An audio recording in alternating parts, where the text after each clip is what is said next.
Yeah. Yeah. Yeah.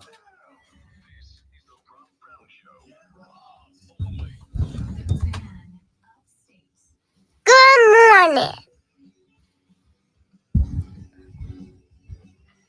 Hey, Big Daddy, how you doing? Yeah. Ladies and gentlemen, welcome in. Happy Monday, my dudes and dudettes. It is spectacular to be with you one more time again. How was your weekend? Everybody good? Everybody set? Everybody ready to rock and roll? I very much hope so. Hope you had a spectacular weekend. I did not stop at all. Like at all. Hosted a little show on Friday, hosted a show Saturday morning, went to a show Saturday night, hosted a show Sunday morning, did a little Greenville Triumph footy yesterday afternoon. Fiance got home at 2:15 this morning from a flight in. Who needs sleep? Am I right? Who? Hi, Lonzo. How's it going, buddy? How was your weekend? It was a fun time of doing absolutely nothing. I have to apologize because I said I hosted a show on Saturday. That is not true No, at all. you did. I guested a show on Saturday. No, you did host a show. No, I didn't. I didn't do a damn thing. Saturday afternoon, you hosted a show, right? Bet for the Cycle. Oh yeah. And then you come and hung out with us. Did that, and then I came in and sat in on the Upstate Pulse and made very thinly veiled innuendos with an Irishman on the radio for 2 hours, just to gauge how uncomfortable we can make Lonzo. And I would say slightly. I think we got to slightly. It was a little mild compared to what it normally is.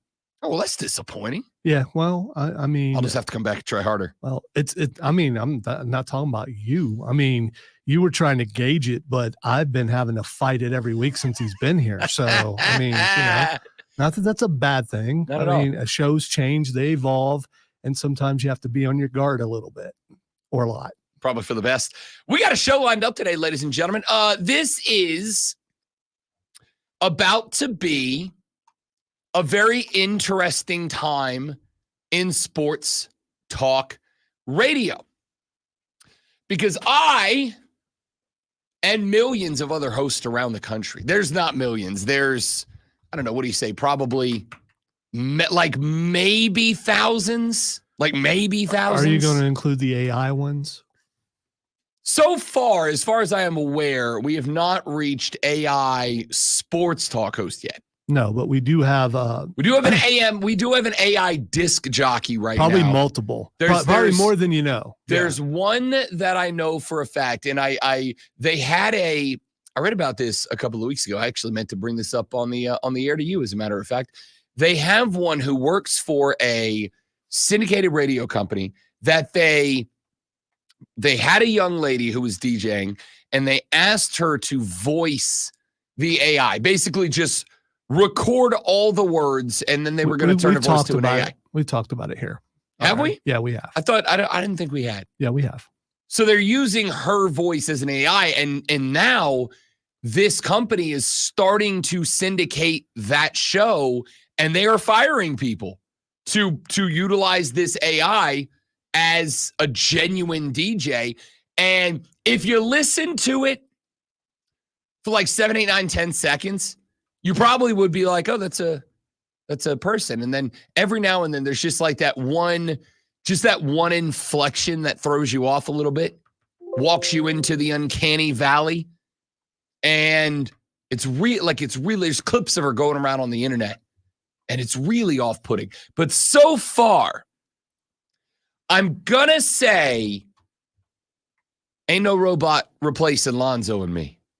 All right? Ain't no robot out there taking down the 2-time SCBA Sports Talk Radio Show of the Year. Cole and Diesel are trying to get their jobs taken. I mean, they're taking advantage of AI and making fun of each other with it and using each other's voice with the AI. I don't think they've really thought it through. I really don't. All right. let's get to it. The reason I say that, we are about to enter a very interesting time in sports radio, is because we are inside of a couple of weeks away from the conclusion of the season of the National Basketball Association. That finals series tips on Thursday evening. And we are inside of a couple of weeks away from the conclusion of the National Hockey League's 2024 season, because the Stanley Cup Finals begins on Saturday. We now know our teams. The Edmonton Oilers knocked off the Dallas Stars yesterday evening, sent them back to the Big D, and I do mean Dallas. The Florida Panthers on Saturday evening took down the New York Rangers, and they will be moving to the Stanley Cup Finals. So Edmonton to represent the West, Florida to represent the East. Panthers open, by the way, as a minus 125 favorite to win that series. We'll talk about that over in the NBA. Again, as we mentioned, Thursday night, we get game one. The Beantown Celtics playing host to Luka Doncic and the Dallas Mavericks in game number one on Thursday. And then in 2 weeks from today,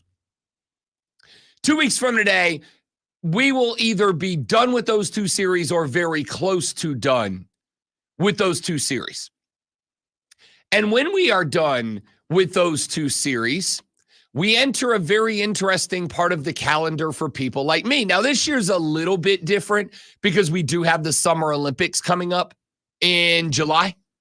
Yeah, we're going to see more and more of the trials and all that kind of stuff. Sure are showing up because we just did over the weekend, I believe. Simone Biles picked up her 9th U.S. championship this weekend. She becomes, if I recall correctly, the most decorated gymnast outside of the Olympics. You add in the Olympics, it just piles on even further.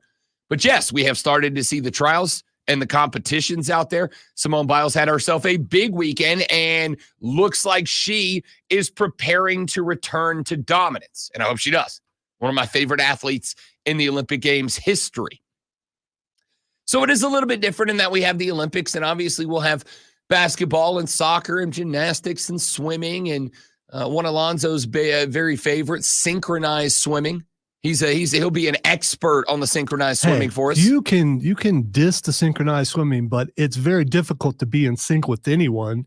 You can hear that every morning on this show. Sometimes we're down, sometimes we're not. All right. Those guys, those girls have to be perfect. Is there dudes synchronized swimming? Only on Saturday Night Live. Fair. And you should look it up. They only did it once, but it was good. So we got the Olympics, but for the overwhelming majority of the summertime, all we have is baseball until we get to August, right? Until we get to August and we start getting football camps and we start getting predictions and prognostications and whatnot, all of which we will continue to do on this show. But we have a handful of months where it's just baseball, which, by the way, I need you all to listen to the Bet for the Cycle every single Saturday from noon to 4 on the BetQL network so that I can keep getting paid for it. Sure. Plug your show in the middle of me making fun of it, so I feel bad, so I have to kill the crickets. Yeah, you got it. Nailed it. Soon as I heard him, I'm like, oh, I got this. I know exactly what I'm going to do here. Any hoodles. The part of the schedule that is very interesting to me because I am curious. And I mean, we do this every year, but hey, demographics change. The listening audience changes. Things change. So my question, as we are now again 2 weeks away from the beginning of 2 weeks away from the end of the NBA and the NHL season, and we enter a large part of June, July, with the exception of the Olympics, and early August, where all there is baseball. And yes, I could absolutely do 4 hours of baseball talk every day up in this B, if that's what we wanted to do. I suspect it's not. But if you are in charge, how do you handle that? If you are in charge, what's your thoughts on the way to organize a show when we have baseball in the Olympics and not much else? We'll have soccer, we'll have international footy throughout the course of the season. You know, obviously we're going to talk some USMNT and USWNNT up in here as we head to the Olympics. Got Copa America coming up here in the next handful of weeks. Like, what is your balance? Now, I know last year in the offseason and in the run-up to baseball season, you guys at one point told me that during the heavy part of the season, specifically in the 5-6 weeks leading up to opening day of Major League Baseball, that you would want to keep it somewhere to the tune of like 3 baseball segments a week. What about during the run where baseball is all there is? Because I've told y'all in the past that as far as the way that I like to do a show, the way I like to handle the show, I like to talk about what is happening in sports. I don't feel the need, and this is just me, and not every show is for everybody. Some shows aren't for anybody. But to me, I would rather talk about the things that are going on or talk to the people that are involved with them, right? Why don't we do 32 OTA reports? We're probably going to. One per day. We're probably going to. We're gonna talk a lot of OTAs. Again, but the reason we're talking OTAs is because they're happening. They're going on, right? Again, I'm not saying it's bad. But I'm not a guy that necessarily wants to come in here and start giving lengthy predictions and prognostications on what's going to happen in week 7 of the college season next year when your favorite school takes on a directional university. Like, we've actually got stuff happening. And as Alonzo and I have both pointed out, we're sports guys. So I want to talk about sports. I want to talk baseball. I want to talk soccer. I want to talk basketball. I want to talk hockey. But when those things are over, and all we have is baseball, what do you want? Tell me what you want. How do you want me to handle the show? So we're going to talk about that a little bit more in depth later on. Texas says Charlotte beat Atlanta yesterday. Yes, they did. Courtesy of an Atlanta own goal. Charlotte was down 1-0 in that game. Atlanta, seconds later, seeded the own goal. And then CFC went with the finish. Manager Dean Smith, of course, father of Jamie Smith, who plays right here for the Greenville Triumph. We can break down a little Charlotte v. Atlanta MLS action if you'd like. That's another thing. Like, with the sports that aren't necessarily wildly popular, can I dabble in MLS? Is that okay? Can I get into some MLS? Can we get into some, can I do more WNBA on the show? I'm going to go ahead and tell you right now, we are going to do a WNBA segment today. Maybe 2. And we're going to do a WNBA segment today because there's a bit of a, is it fair to say, controversy surrounding Caitlin Clark right now? No, it's exactly what I said it would be. Lonzo predicted a handful of weeks ago that the competitors in the WNBA, and I'm going to quote him, are going to beat the out of Caitlin Clark. It's not what I said, but yeah, I mean. It's the right quote. I believe you're paraphrasing. Slightly. And he nailed it.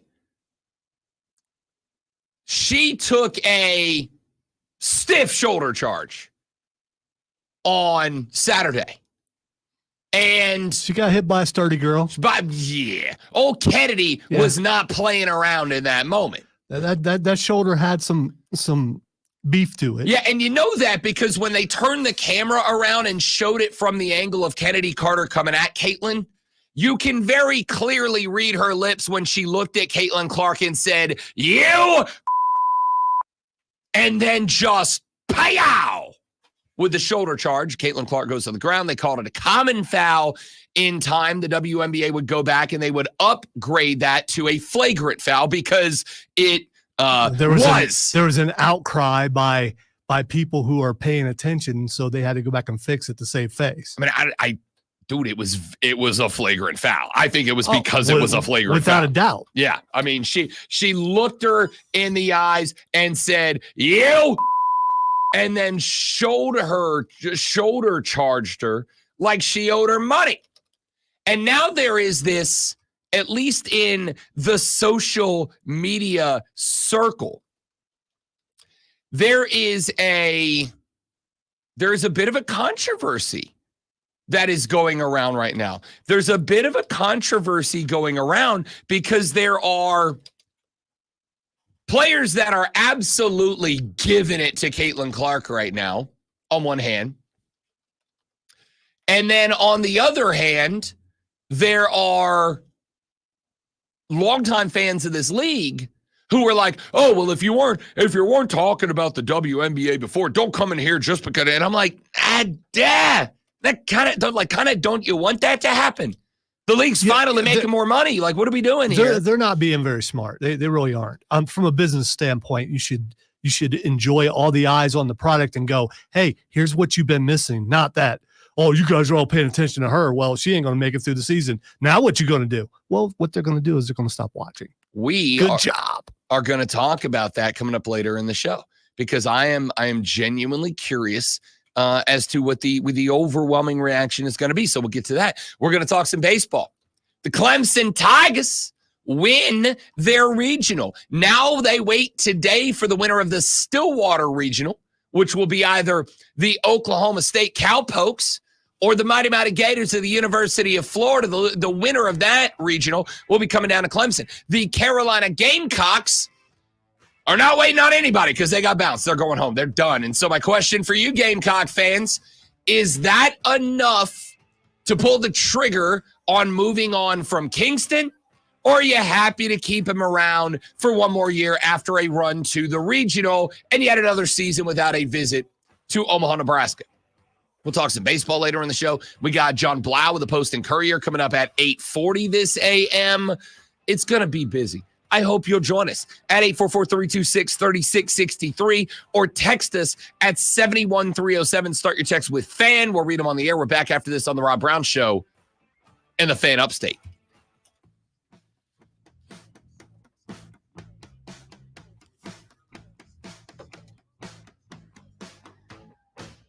Chris William Wynn, what's up, bro? You say interesting, Rob. I say boring, bro, in about 2 weeks. All right, so Chris, you are PR right now. You are programming director for the Fan Upstate. I will even say you are temporarily the PD specifically for the Rob Brown Show. What's not boring? What do you want me to get to? Are you one of these dudes? And I know that sounds a certain way. I don't mean it to.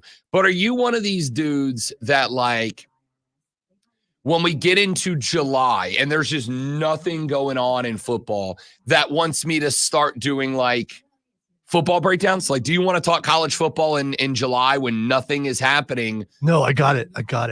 Vacation and camping tips because, Talk some fishing? There you go. Talk some fishing on the show. There you go. It's seasonal, and it's that season, right?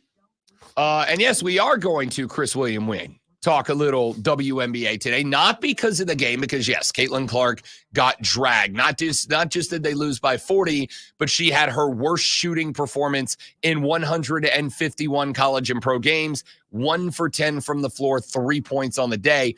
It was not good.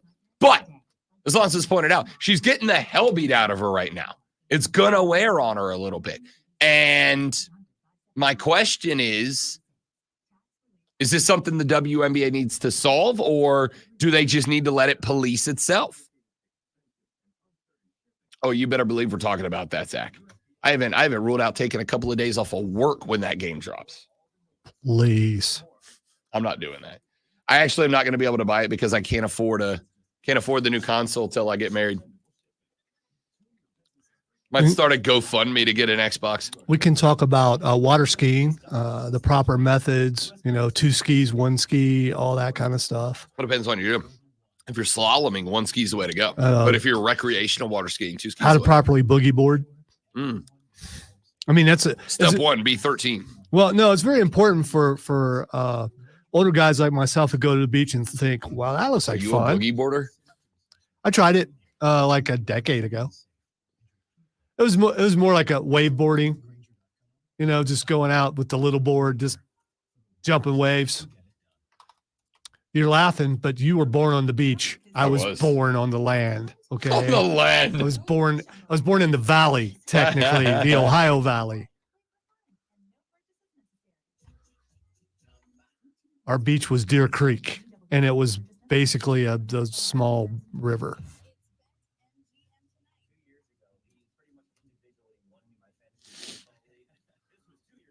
The water was very, very brown.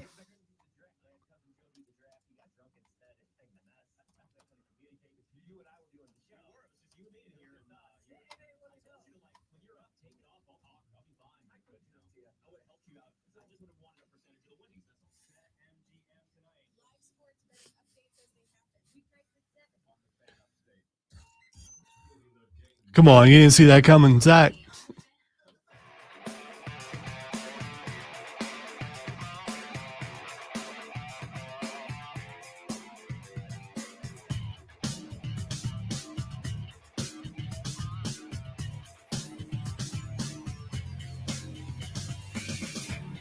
Thursday night begins the 2024 National Basketball Association World Championship Finals. You have from the East the 1-seeded Boston Celtics. You have from the West the 5th-seeded Dallas Mavericks. Yesterday. Was yesterday Sunday? It was. Yesterday. I just checked the calendar. Yesterday was Sunday. Thank you. That is why he is the executive producer. Yesterday, I got the call. I got asked to fill in on the 5-Star Weekend program on the BetQL Network alongside Sean Marash, who is, you guys that may remember the morning show that was in this slot before this one. Oops. That's the guy. Sean Marash was the producer of that show. He now has his own show up at NYC. He also hosts the Sunday morning show on BetQL, and they asked me to fill in. And, of course, I said yes because, as Lonzo can attest, if there's one thing Rob Brown never does, it's turn down a job. So I sat in, and we got to talking about the NBA Finals and making our picks and predictions and prognostications and projections for said NBA Finals. And up came the conversation about the Boston Celtics. And the conversation was multifold, had a lot of different aspects to it. Question number 1 that got brought up, and I think it's a fair question. Question number 1, right now, today, this second, you have an option. I am going to ask you to win a 5-game series. Let's say 7-game series, because that's how long the series are. I'm going to ask you to win a 7-game series. Would you prefer that your team be led by, and forget the other 3, I'm going to give you 2 duos. Would you prefer your team be led by any 2 of Jason Tatum, Jaylen Brown, and Derek White? Or would you prefer your team be led by Luka Doncic and Kyrie Irving this year? Where do you fall on that? You can have either Luka and Kyrie, or you can have Jason and Jaylen, or Jaylen and Derek, or Jason and Derek. Your pick of any duo of those out of those 3. If I ask you to pick a duo, and we'll build the rest of the team out after you pick your 2, which 2 are you going with? What's the combo? I went back and forth with Marash about this. And I said, I think I've got to go with Luka and Kyrie. And he said, I'm going Jason and Jaylen Brown. And I said, why?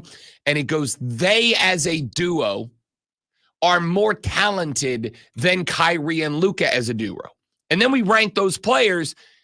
And the one thing that we agreed on. Wait. How are they more talented? Cumulatively between the two, we landed on Luka Doncic is the best player in these NBA finals. I don't think anybody's pushing back on that. And scratch that. There actually were some people who pushed back and said Jason Tatum is more talented than Luka Doncic. I think, honestly, he's more athletic than Luka Doncic, but I don't think he's more talented than Luka Doncic. So we said, however, or Marash said, however, that of those four, that Kyrie Irving is the fourth most talented. So we said the rankings would go Luka 1, Tatum 2, Brown 3, Irving 4. So you've got 1 and 4 versus 2 and 3. And to be honest with you, I actually don't think that's wrong. I don't think that's wrong. I think Luka Doncic is the best player in the NBA Finals. But I also think that Jason Tatum and Jaylen Brown are nipping on his heels, and I think Kyrie Irving brings up the rear as the fourth best in that quad. Now, I also brought up the fact that on this show, we have been pointing out for months now, at least weeks, that Kyrie Irving is a better version of himself this year.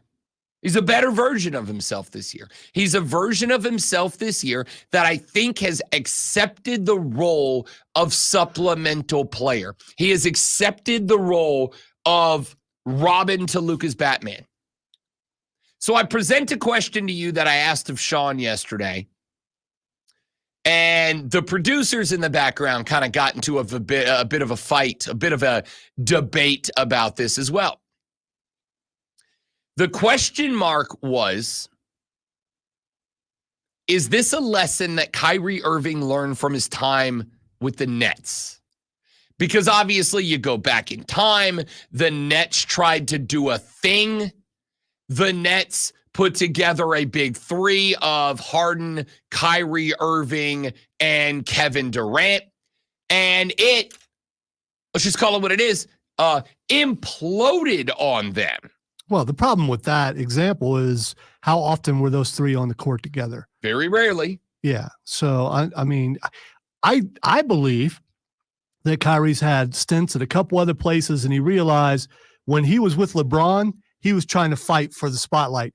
Because he was still young and he wanted to prove that he could hang, and it was his team before LeBron went there, and he didn't like being second. And now as he's gotten older, he's realized that this is the only way he's going to win. I think that's accurate. And I'm glad you brought that up, because the theme of this conversation to me is competitiveness, right? It's being a competitor.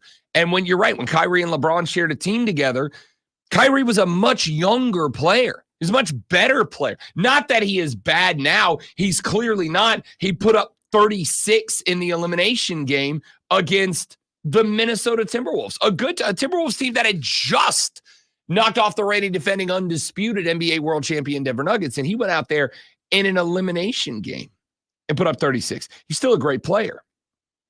But obviously the time that he spent alongside LeBron, he was much younger. He was a different dude back then. Then he goes and he skips around a little bit. He ends up with the Nets. The Nets disaster. Yeah, they didn't play together a lot, but even when they did, the Nets were just bad, to the point that they effectively just let James Harden walk. I know they got, what was the name of the guy they got back? I don't even think he's played since they got him. The kid they brought up to replace Harden, who hasn't done anything except be hurt the whole time.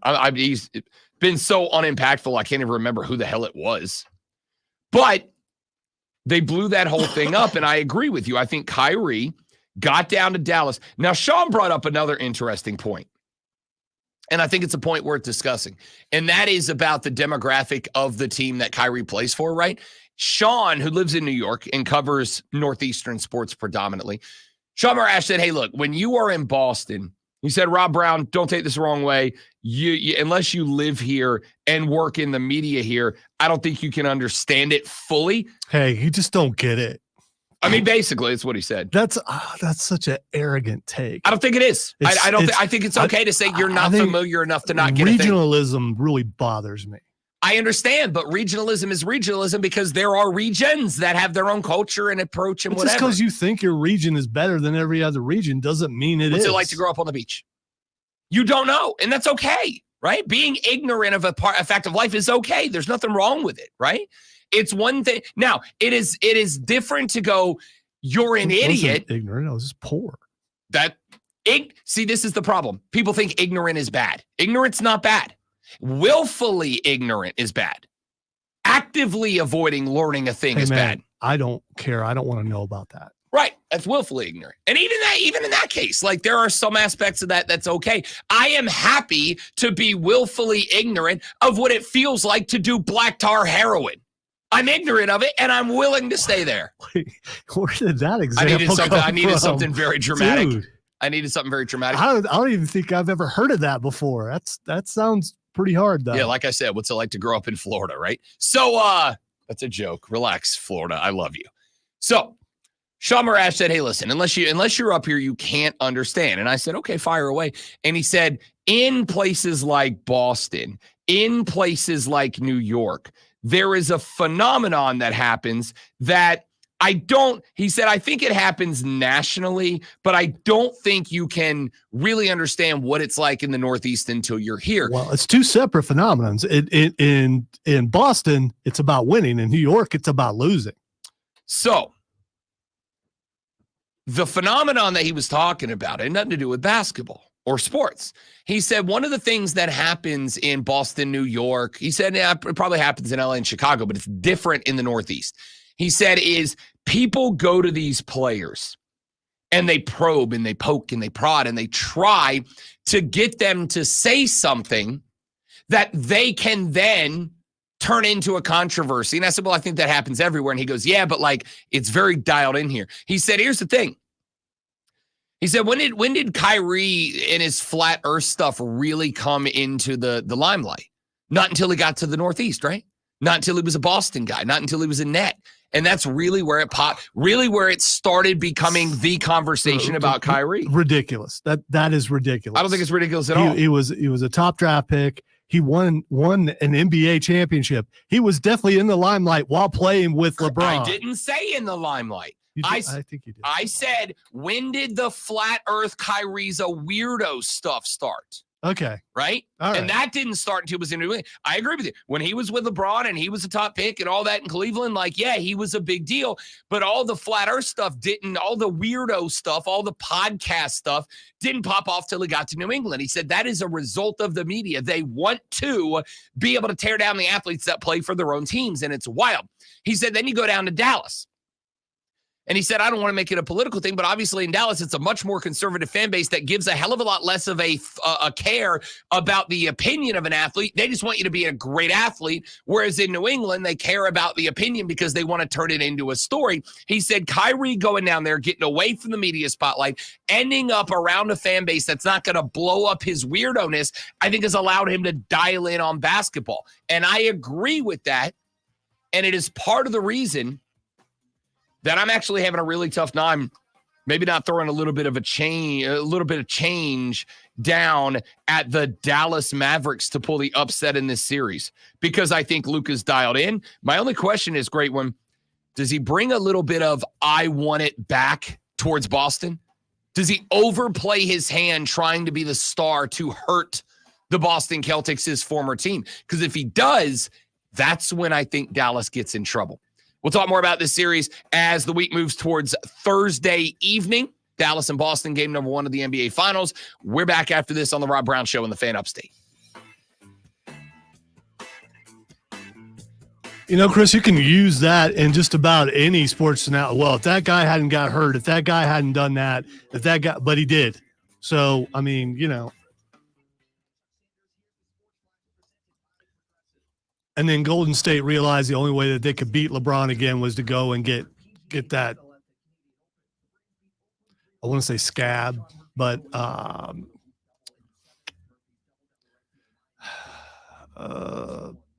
bounty hunter. I don't know. A guy who can't lead a team on his own. Kevin Durant. That's his name.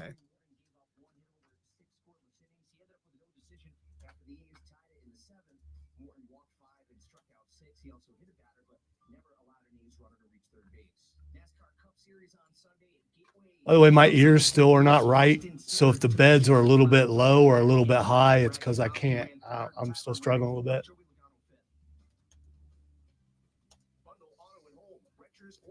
I get it.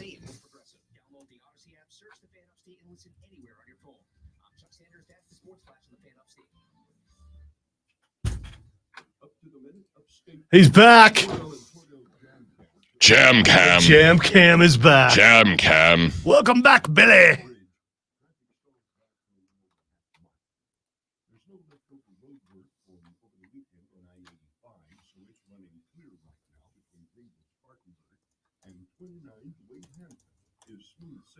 From the News Talk 98.9 WORD Traffic Center, I'm Bill Brooks on the Fan Upstate. Are you worried that you may not be able to enjoy the summer as much as you want because of joint pain? It is the best time to be outdoors, but not if your knees or your shoulders or your backs or your hips are hurting, right? Hey, it's Rob Brown. Don't suffer any longer. Non-surgical joint pain relief is here at QC Kinetics. Call them right now. QC Kinetics is the nation's leader in regenerative medicine. I am talking lasting joint pain relief. So, did you get any further in the game? Were you able to free the island yet? So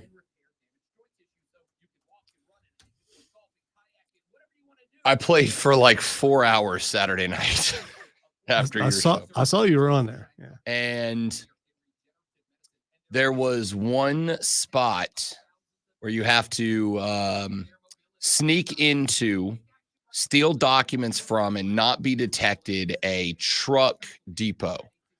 Okay, this isn't the house on the hill, is it? Okay. It's like a big truck depot. Because that's the one where Cameron had to sneak in and steal documents, and Raven and I were blowing stuff up on the beach. No. So this one, you could not do anything to be detected. That, like, you couldn't have your noise drone go off. You couldn't, and if they found a dead body, it reset you. Like, it took you 150 meters away to reset it. After about the 14th time, I just could not get it figured out. After about the 14th time, I finally got a guy that had his body kept being discovered, but the problem was there was like one hallway and he was looking down and you had to cross over right in front of him. And so the only way that you could do it was you had to pop out, cap him, and I kept popping out, capping him, and then moving on. And I couldn't figure out what was going on. And then eventually I found that there was another guy walking a circle on the inside, and he kept finding the body. So then I capped that guy, but then you have to wait for this other guy, and I timed it. This man took a 5-minute loop around and you had to wait for him to come around to pop him too. I was texting Mark Shelley while I'm sitting there just watching the mini map for his little red dot to come back around. I'm like, I'm bored. I can't do anything else. I've jumped back in, for those of you that are gamers in the audience, to Ghost Recon Badlands, and honestly, it's my favorite thing to play right now. We talked about it on the Upstate Pulse. I think it is because it's a perfect combo game, great one of half stealth game, but also you can get rocket launchers and just go light everybody up. Yes, like you get a can. nice little mix of both. You can absolutely do that. You can play the Lonzo way, which is very loud and explosive. The Warriors win that series if it doesn't get suspended. The Cavs get that ring.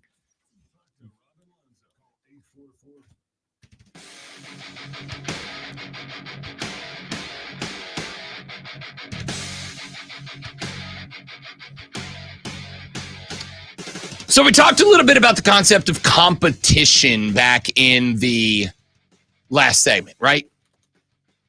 Talked about being into a series, talked about not allowing competition to blow it. One of the concerns is I offered a couple of them for both the Celtics and the Mavs. One of the concerns that I have for the Dallas Mavericks is that Kyrie is still salty about his time with Boston. And Kyrie overextends himself in this series trying to get revenge, right? That he goes out there trying to prove, hey, you idiots let me go. You guys ditched me. You could have had a champ. You let whatever. Now, again, I don't know if Kyrie Irving has really moved on from that mentality or if it's just not making the news because he's in Dallas and they are not as invested in the drama as the media across the Northeast is. But I wonder if, Kyrie truly has matured past the point where I have to be concerned about that. And I don't know is the answer. But we were talking about yada, yada, yada, talking about competition and how athletes are impacted by it, etc.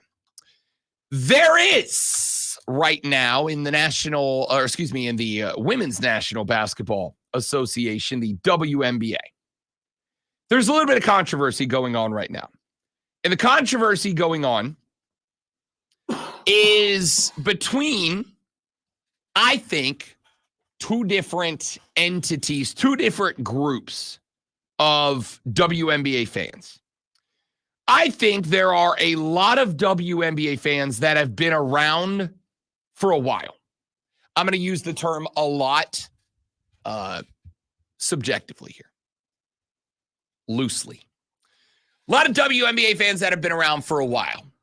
They were big on Diana Taurasi, Sue Bird, Teresa Weatherspoon, etc. Some of the vintage names, some of the classic names. And that group is kind of making it known as of late that they're glad for the growth of the game, but they almost come across as like offended that people have started to tune in to watch Caitlin Clark play. And the Caitlin Clark phenomenon is real. It is real, okay? She is still drawing numbers, despite the fact that they are 2-9 now and got blown out by 40 yesterday.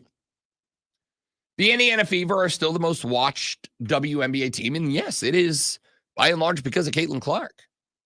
Saturday, there was a game between Caitlin Clark and the Chicago Sky, the Indiana Fever and the Chicago Sky. Of course, the Chicago Sky not only have Camila Cardoso from South Carolina, who ended Caitlin Clark's national championships aspirations this past season, but they also have one Bayou Barbie.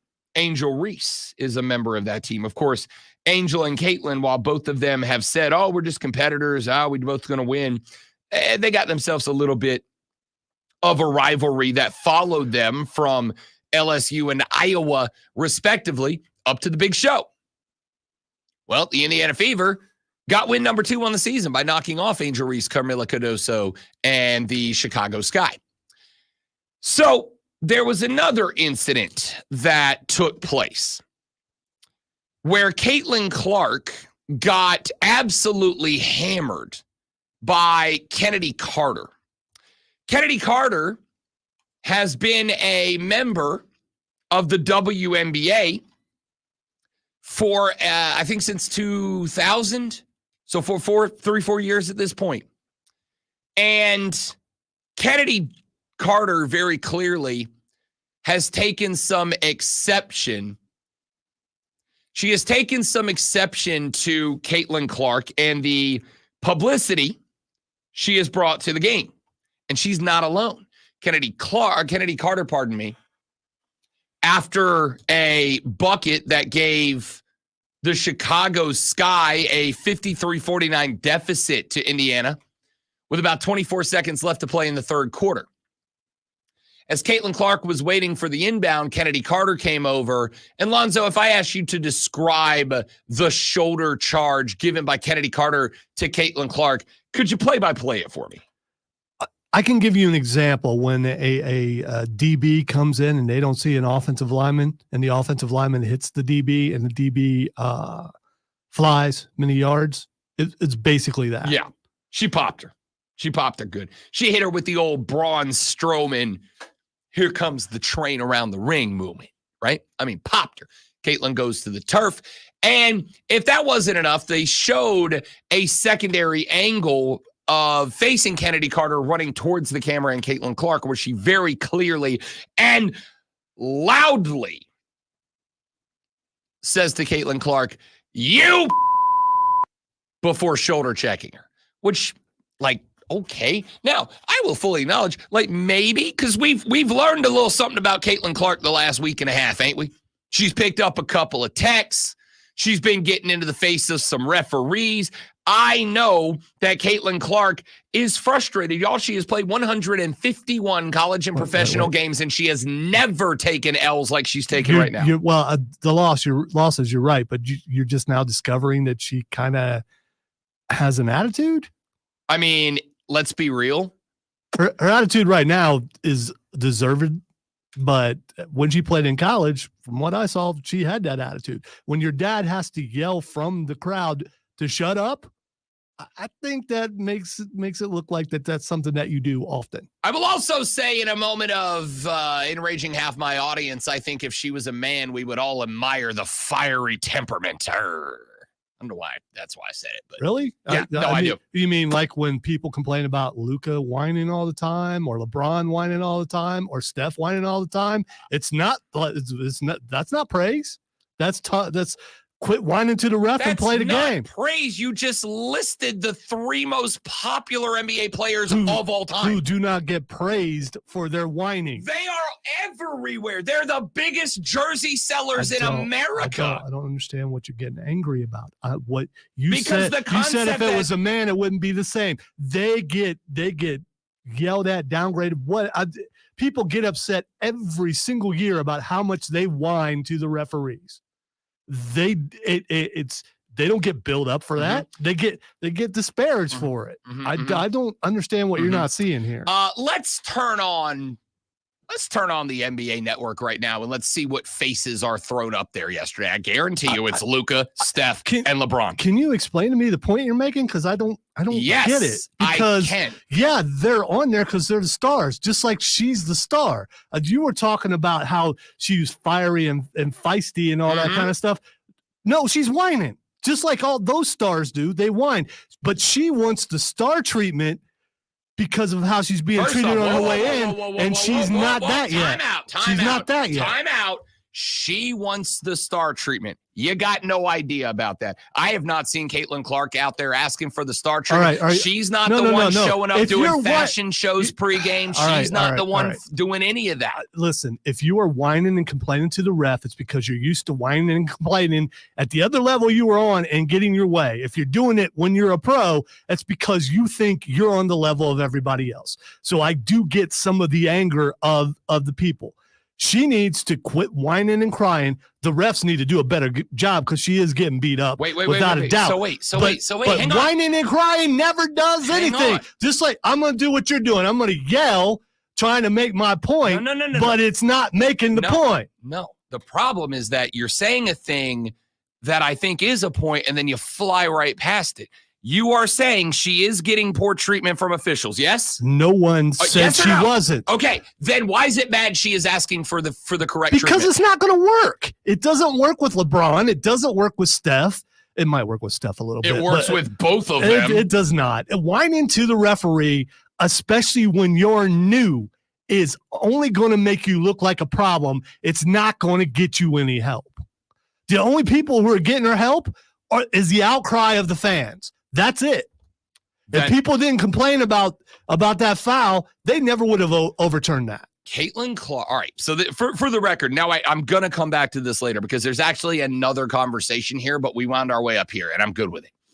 Caitlin Clark is absolutely trying to point out the fact that she is getting assaulted in these games. And it's because she is. I can see the games. I have a TV. Do you think the refs don't see that? Of course they see that. I don't have an issue. How do we know they haven't been given a mandate to, hey, let it go? If that is the case, then that is a bleep poor decision by the WNBA. But that is a conspiracy, and I have no reason to dive into that. There's no evidence of it other than she's just not getting calls. And the fact it's a form of hazing. And hazing, whether it's legal or illegal, happens in every profession to a degree. And people are like, yep, welcome to the league.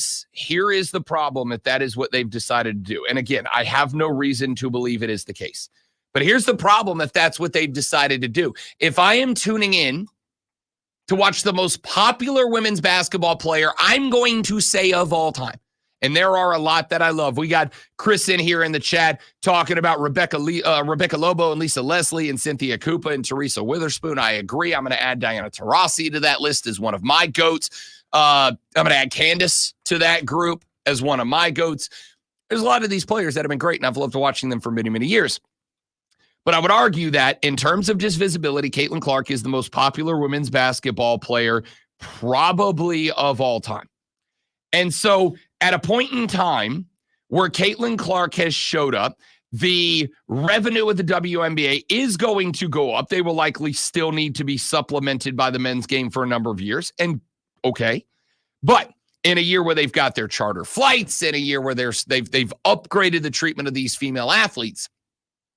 And the reason is because Caitlin Clark, and I'm going to say to a lesser degree, Angel Reese and Camila Cardoso, et cetera, have brought so many more eyeballs to the product.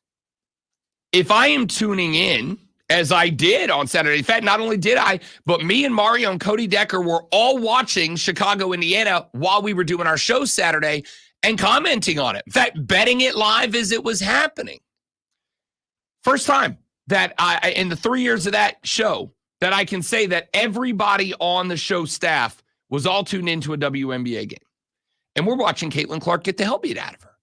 Well, I got news for you. If that is how this game is being approached and the superstar we're all turning in to watch, I'm not saying that she's got to get special treatment.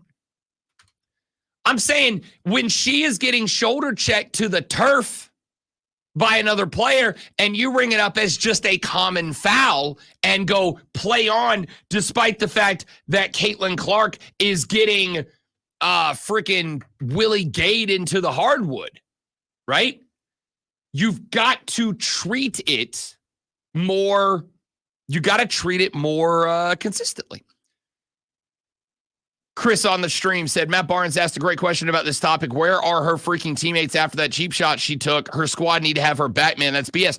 I don't disagree. Have you watched the Matt Barnes thing? I have. I have not. It's pretty good because he was the enforcer on a couple of different teams, and he's got a great point. And this also plays into my hazing thing because maybe the team is backing off and saying, welcome to the league, young lady. No, I don't think any of those things respectfully are true. I don't think there's any of that. It might be. Okay, but I don't think we're both speculating. Neither one of us know, but that's fine. Correct. But what I can say is I'm approaching this from a basketball standpoint of if her team is letting her get her ass kicked, then she needs to go to the big three today, right? To the Ice Cube League. If I'm Caitlin Clark and I find out my team's not doing anything on that inbounds pass, there was only one player around her, and it was whoever was bringing the ball in. All three others were on the opposite end of the floor getting set up, waiting for her to bring the ball down. So I'm not super hurt about that. So there were never any opportunities for her teammates to come and do the same thing to the woman that did it to her. Her teammates were in a 2-point game against the team they could legitimately beat and are rivals against, whether you like it or not. Caitlin Clark and Angel Reese are on opposite sides. And I'm telling you, if I am the head coach of that team, I am telling all of them, I know they're playing dirty. I know they're playing cheap shots, but what's the best way to get under their skin? Scoreboard, ladies. Scoreboard. And see, I'm saying I can't believe you guys are out there and let them do that to her.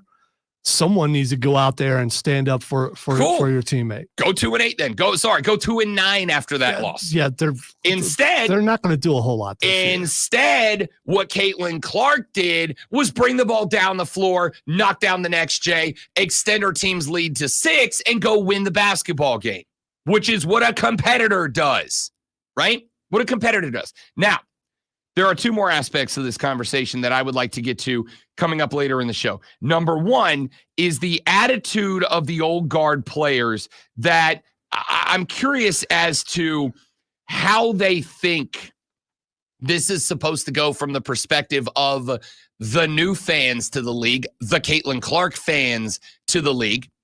The second aspect is I hear the competitors, you got to do this, got to do that. There was something that happened in the WNBA back when the Detroit Pistons used to kick the crap out of Michael Jordan that I would like to bring to your attention later in the show. What I'd also like to bring to your attention is the most important stories in sports via Lonzo Sports Flash. Yeah, no yelling here. Nice and calm. The South Carolina Gamecocks baseball season came to a conclusion in the Raleigh Regional yesterday. Until he leaves, then I'm going to yell the rest of the thing. With a 2-0 defeat by the James Madison Dukes, JMU had just 5 hits on the day, but 2 were solo shots by Mike Mancini that made the difference. The Gamecocks managed only 5 hits as well, and we're 0 for 9 with runners in scores position. The Clemson Tigers will host a super regional after a perfect 3-0 run through their regional. Clemson eliminated Coastal Carolina with a 12-5 win yesterday, holding the Chanticleers to 9 hits in 32 at-bats. The Tigers will host the winner of the Stillwater Regional, either Oklahoma State or the Florida Gators. And make sure you tune in this afternoon from 3 to 7 p.m. for our brand new local show, Wire to Wire.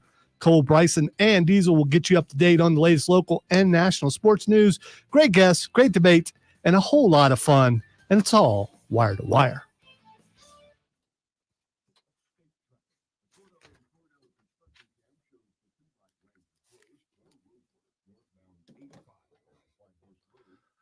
Moles, yelling don't make you right. Just makes you loud.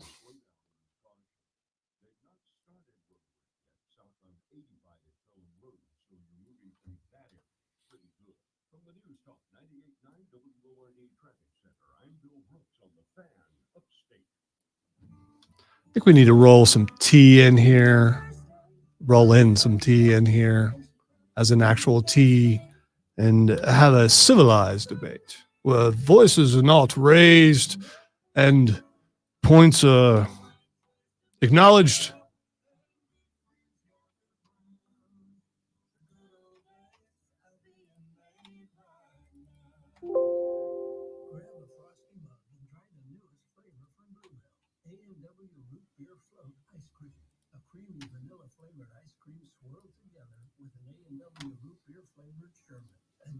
Sherbet. Hot tea, of course. Served by a butler on one of those pushing tray things. And he has to be really stodgy looking. Maybe with a monocle.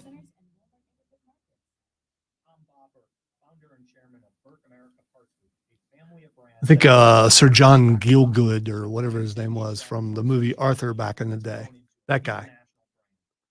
Or Michael Caine. We can have Michael Caine. American Eagle helped take our technology to a whole new level with digital marketing, software development, and business insights into our key markets, appliances, HVAC, and outdoor power equipment, and did so both on time and one of those. You just and on today's debate, we have Robert Brown on the other side. We have Lonzo Reitzel on this side. And we're going to have if anyone raises their voices, I will give them a pip now. Stop it. Got a Mr. Belvedere reference in the chat from Chris. That's AmericanEagle.com, 773 Network. It's the Rob Brown Show. You have wanted for years men to be invested in your game. Here we are. Good morning, Stephen. How are you? We want to be a part of it, but you also have to say, y'all enjoy the game the way you enjoy the game. The day that you start policing fans and telling fans how they may and may not talk of it, not act, not come to the games and behave, not act towards play, but just talk about your game. If you are going to police the way we talk about your game, we'll go right back to not talking about it. And as somebody who wants women's sports to grow and get bigger and better, trust me, you don't want to get to a point where I feel like it is too controversial for me to address your game at the risk of offending the women who support it. If you want it to be treated like the big time sports, you've got to treat it like you are a big time athlete within that sport. It's news. The Rob Brown Show. That's a great promo. Thank you for that. I know. That's dude, I know.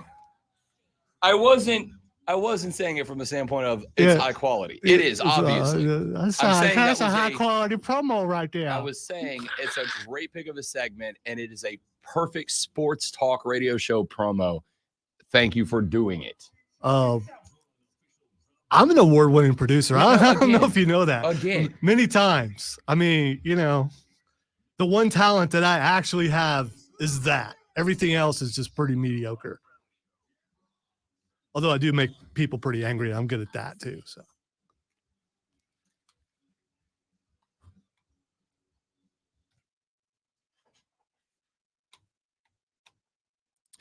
And here we go with our number 2 of the Rob Brown radio program. Rob and the Great One Lonzo with you on a lovely upstate Monday a.m. Hope you had a spectacular sports weekend. The Edmonton Oilers finish on. Why am I telling you this now? It's kind of part of this segment that we're about to do. The segment we do every day at 7 o'clock in the morning because you've got, wait for it, 59 minutes until you've got to clock into work on the dot.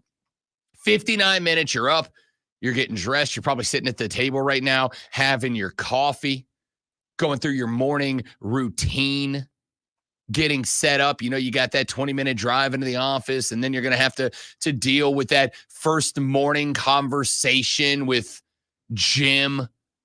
He doesn't like to talk sports. He's like, how's the weather this weekend? Did you get anything good? I want to talk about that, Jim. I want to talk about sports, all right? I'm a sports guy. I want to talk about sports. So ignore Jim. All right. Jim's a perfectly nice guy. But Jim, it's 8 o'clock on a Monday morning. It's 7 o'clock right now. I'm hypothetically speaking about when you get to work. It's 8 o'clock in the morning. They could Jim. be listening in a different time zone where it might actually be 8 o'clock. I don't know. I mean, if it's 8 o'clock, you're in the Atlantic Ocean right now. So if you're on an oil rig somewhere east of Virginia, then maybe. And also I'm thinking, I don't think anybody on oil rigs check-ins at 8 o'clock after that commute to the rig. You ever been in an oil rig? They're terrifying. No, I haven't been on a boat out that far before. We pointed out earlier in the show, the landlocked thing. I do enjoy going to the ocean. Are you an anti-boat guy? No, Okay. I've just never been on a boat on the ocean because those cost money that I don't have. But if I had the money to go, I probably would give it a shot. With my ear problems, though, I'm thinking a boat might do the same thing that the mountains do. I'm not going to know till I try it. I've been on smaller boats, speed boats, fishing boats, been on that, but I've never been on a big boat in the ocean. Maybe we put together a Rob Brown Show cruise.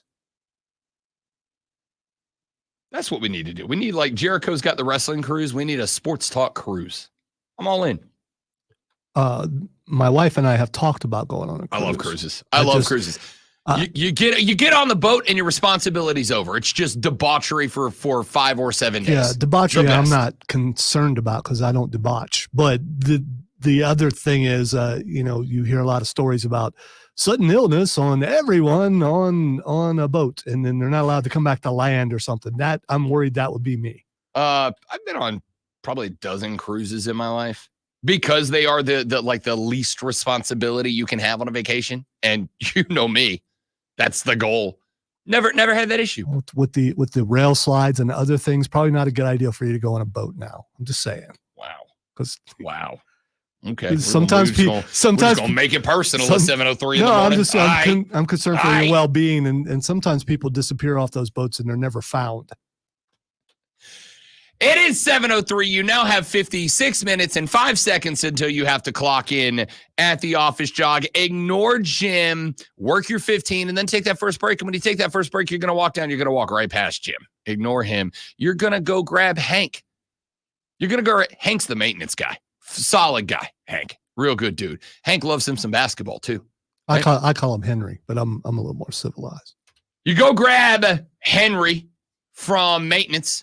Y'all walk down. Henry's got that spot, too, the spot. He knows where the balls don't go, right? So you go with Henry, take your first break of the day, talk sports. If you want to talk sports, you got to know what's going on in the world of sports. And if you got to know what's going on in the world of sports, you need this. Are you ready for the playbook of the peculiar? The almanac of the absurd and the encyclopedia of the extraordinary? Well, you better be, because we're diving headfirst into the 3 top stories that will have your coworkers saying, Shut the hell up. even before they take their first bathroom break. No. Here we go. Welcome to the Water Cooler Cheat Sheet on the Fan Upstate. It's the water cooler cheat sheet, the top 3 sports stories that you need to know before you get to the office this AM and start talking sports with your coworkers. This is what you're going to be talking about. Let us begin, my friends, with item number 1. After a pair of elimination games of what? It was the first one, okay? When you No. first, I blew it. I said elimination games. No. When you first turn the water thing over, it takes this I'm that not big old bubble. You're missing me. I don't Okay. care about the sound. Okay. I said elimination games. Okay, all right, and I'm trying to cover for you. Don't do that. I Why? blew it because Why? I Just- own my mistakes. it's called- all right. It's called team, man. I There's own my 2 of us here. mistakes. I'm trying to.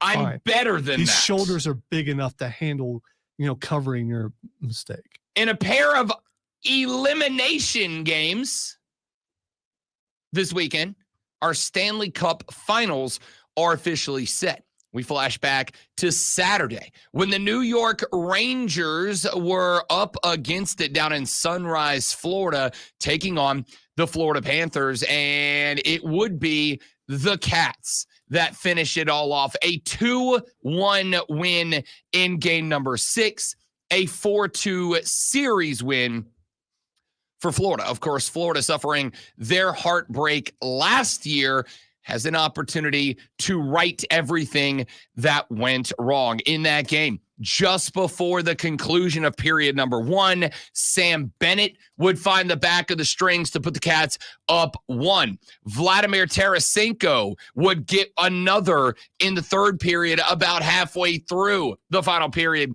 of the contest. Artemi Panarin would get a goal for the Rangers with a $1:40 left to play in the contest. The Rangers would go empty net, but could not find the equalizer in the contest, and Florida moves on. Sergei Bobrovsky, a.k.a. Bob. Bob saved 23 of 24 shots for a 96% save percentage. Only had 1 power play save. The Rangers came into this series with the power play and the penalty kill working hard, and then it just died on them in this series. That is why the Cats are on to the finals. Then yesterday evening, the Edmonton Oilers finally got America's hat back into the Stanley Cup Finals with a 2-1 win over the Dallas Stars in the Western Conference Finals, Game 6. They win that series 4-2. Connor McDavid had a power play goal less than 4.5 minutes into period 1. Zach Hyman would add a power play goal less than or just over 10 minutes later. No goal scored in the 2nd period. Mason Marchment would get a goal in the 3rd period. And Dallas, however, would not be able to find the equalizer late in the 3rd. They went with an empty net for about the last 2.5 minutes of the contest, but were unable to get back into it. So our Stanley Cup Finals is set. Edmonton will take on the Florida Panthers. The Stanley Cup Finals will begin on Saturday. Let's get to item number 2. Baseball regionals taking place around the country this weekend, and a handful of the local teams found themselves involved. Coastal Carolina was one of them. Unfortunately for Coastal Carolina, they had to head down the road to Clemson, South Carolina. The Clemson regional included Clemson, Vanderbilt, Coastal, and High Point. Well, Clemson knocked off High Point on day number 1. Coastal knocked off Vandy in game number 1. Vanderbilt was the team Clemson was worried about. Clemson had failed in the last 5 regionals that they hosted to move on. And the concern was about the Vanderbilt Commodores, who out of the Southeastern Conference, we're bringing some of the best pitching in the country. We're going to talk to John Blau about this coming up in about an hour and a half from right now. Vanderbilt got eliminated before they even took the field with the Clemson Tigers. They got bounced by Coastal and High Point in back-to-back games. Coastal would then finish off High Point and take on Clemson in the winner's bracket. It took Clemson exactly one game to put away the Chanticleers yesterday. So Clemson wins their regional and they send Coastal home. Up in Chapel Hill, North Carolina, the LSU Tigers found themselves up against the Wofford Terriers. Wofford gave it a go. They gave LSU everything that they could handle. In fact, had a lead on LSU early in the elimination game, but unfortunately for the Terriers, just could not finish off the reigning, defending national champions of last year. North Carolina, the 1 seed, would take an L yesterday in the back half of LSU's doubleheader against Wofford and then North Carolina. That sets up an LSU UNC regional final today. The winner will take on West Virginia. And then there was South Carolina. South Carolina went up to Raleigh. They needed a little bit of help. They did not get it. Got a win on day number 1, but then dropped a couple, including the elimination game yesterday against the Dukes of James Madison. James Madison would go on then to take the host of NC State in the elimination game last night. And the Wolfpack, don't turn your back on the Wolfpack, would get the win. NC State advances to take on Georgia. Here's who we know has advanced so far. The number 1 overall seed, the Tennessee Volunteers, did not lose in their regional. They have moved on. They await the winner of the Greenville, North Carolina regional hosted by ECU. ECU takes on Evansville today after those two teams eliminated Wake Forest, shockingly, and VCU. Down in Norman, Oklahoma, Duke eliminated, as was Oral Roberts. Oklahoma and UConn, the 1 and the 3 seed in that regional, will play. The winner will advance to Tallahassee's super regional to take on the Noles, who bounced Alabama, Stetson, and UCF to move on. Virginia and Kansas State have advanced out of the Fayetteville and Charlottesville regionals. Arkansas, one of the best teams in the country, get bounced by the Wildcats of Kansas State. Mississippi State taken down by the Hoos last night. Virginia, Kansas State in round 2. And as mentioned, West Virginia awaits the winner of LSU and North Carolina tonight. Texas A&M able to move on past Louisiana. Texas and Grambling, they get Oregon, who moved on past UCal, Santa Barbara, San Diego, and Fresno State. Clemson awaits the winner of the Stillwater Regional. That is Oklahoma State and Florida. Those two teams play in an elimination game this afternoon. The winner of that game will come right on down to Clemson for the Super Regional. And then, as we mentioned, the Athens Regional won by Georgia, the host. The Raleigh Regional that bounced South Carolina won by NC State. The host, Georgia and NC State, will match up in the Super Regional. And then Lexington, Kentucky, home of the Wildcats. Well, the Wildcats move on. They bounce Illinois, Indiana State, and Western Michigan to move to the Super Regional. They await the winner of Oregon State and UC Irvine. The winner of that game today will take on Kentucky. That is your Super Regional as it sets up today. I'm going to go ahead and tell you, I'm not moving from the TV. Regional number 1, ECU and Evansville at noon. At 3 o'clock, Oklahoma State and Florida. 6, UNC versus LSU and Oregon State at UC Irvine. And then we all capped off tonight with UConn and Oklahoma at 9 p.m. Sit tight. Get your popcorn ready. There is no better postseason in sports than college baseball's postseason. Let us get to item number 3. Dude, I'm very uncomfortable right now.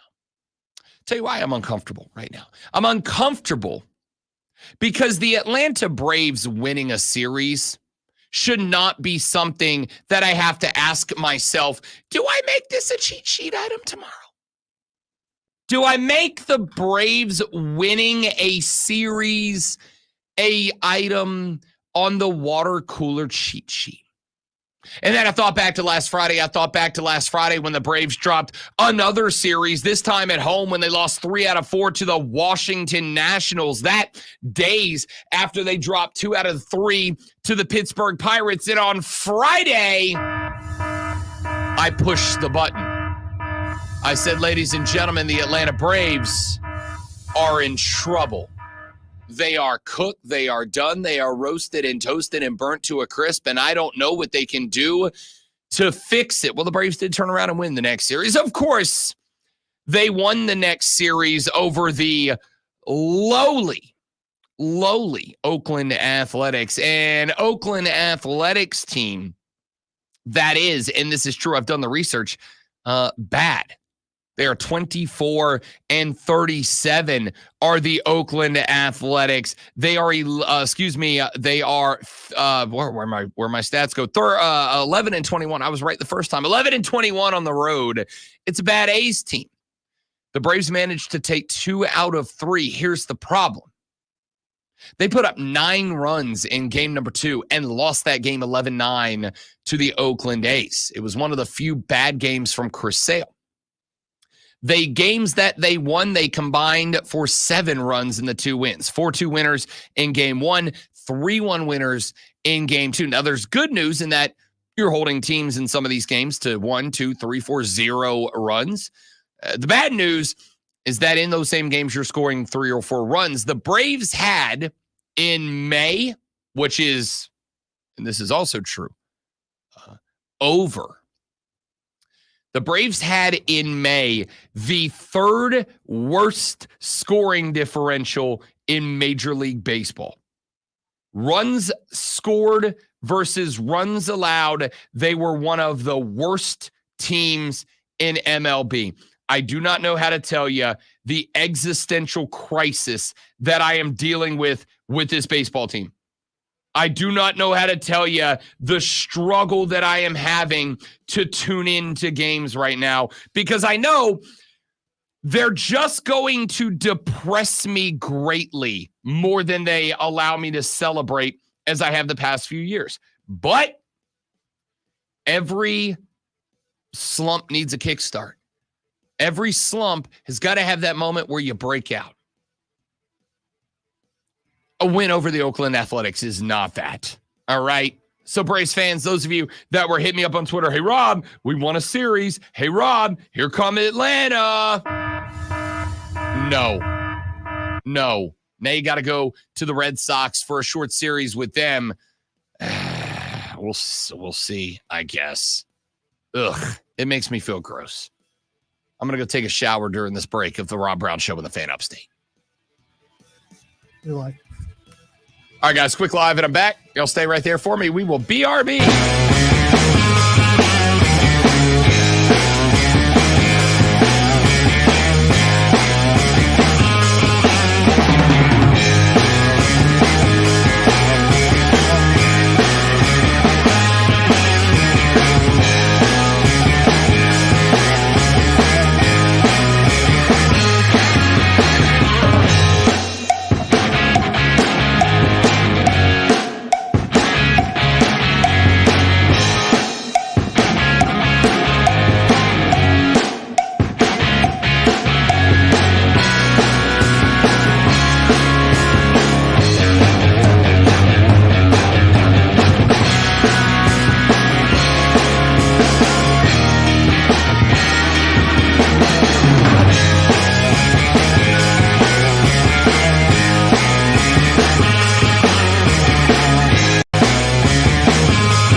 Can't wait to hear what's next on Wire to Wire with Cole and Diesel. Tell me what's coming up. What were the biggest surprises in the first 3 days of regional play? Our co-part, Rob Brown, said it is time to hit the panic button on the Atlanta Braves. Did he say co-part? Cohort. I don't think like cohort. I don't think he said cohort. It didn't sound. I think he said co-part.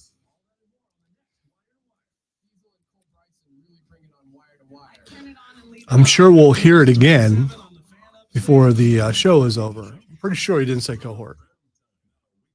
But again, my ears are messed up, so I guess it's possible. I am honored to have made a wire-to-wire promo.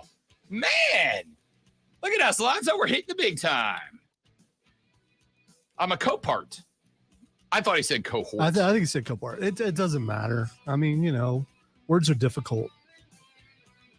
Either way, yes, indeed, I did say it's time. Sorry, it is. Winning a series over the Oakland Athletics should be expected. You know what? I think Friday's panic was a work. I think you're discussing it right now as a work. I've seen real panic from you the last couple of years. I don't think you're there. I really don't.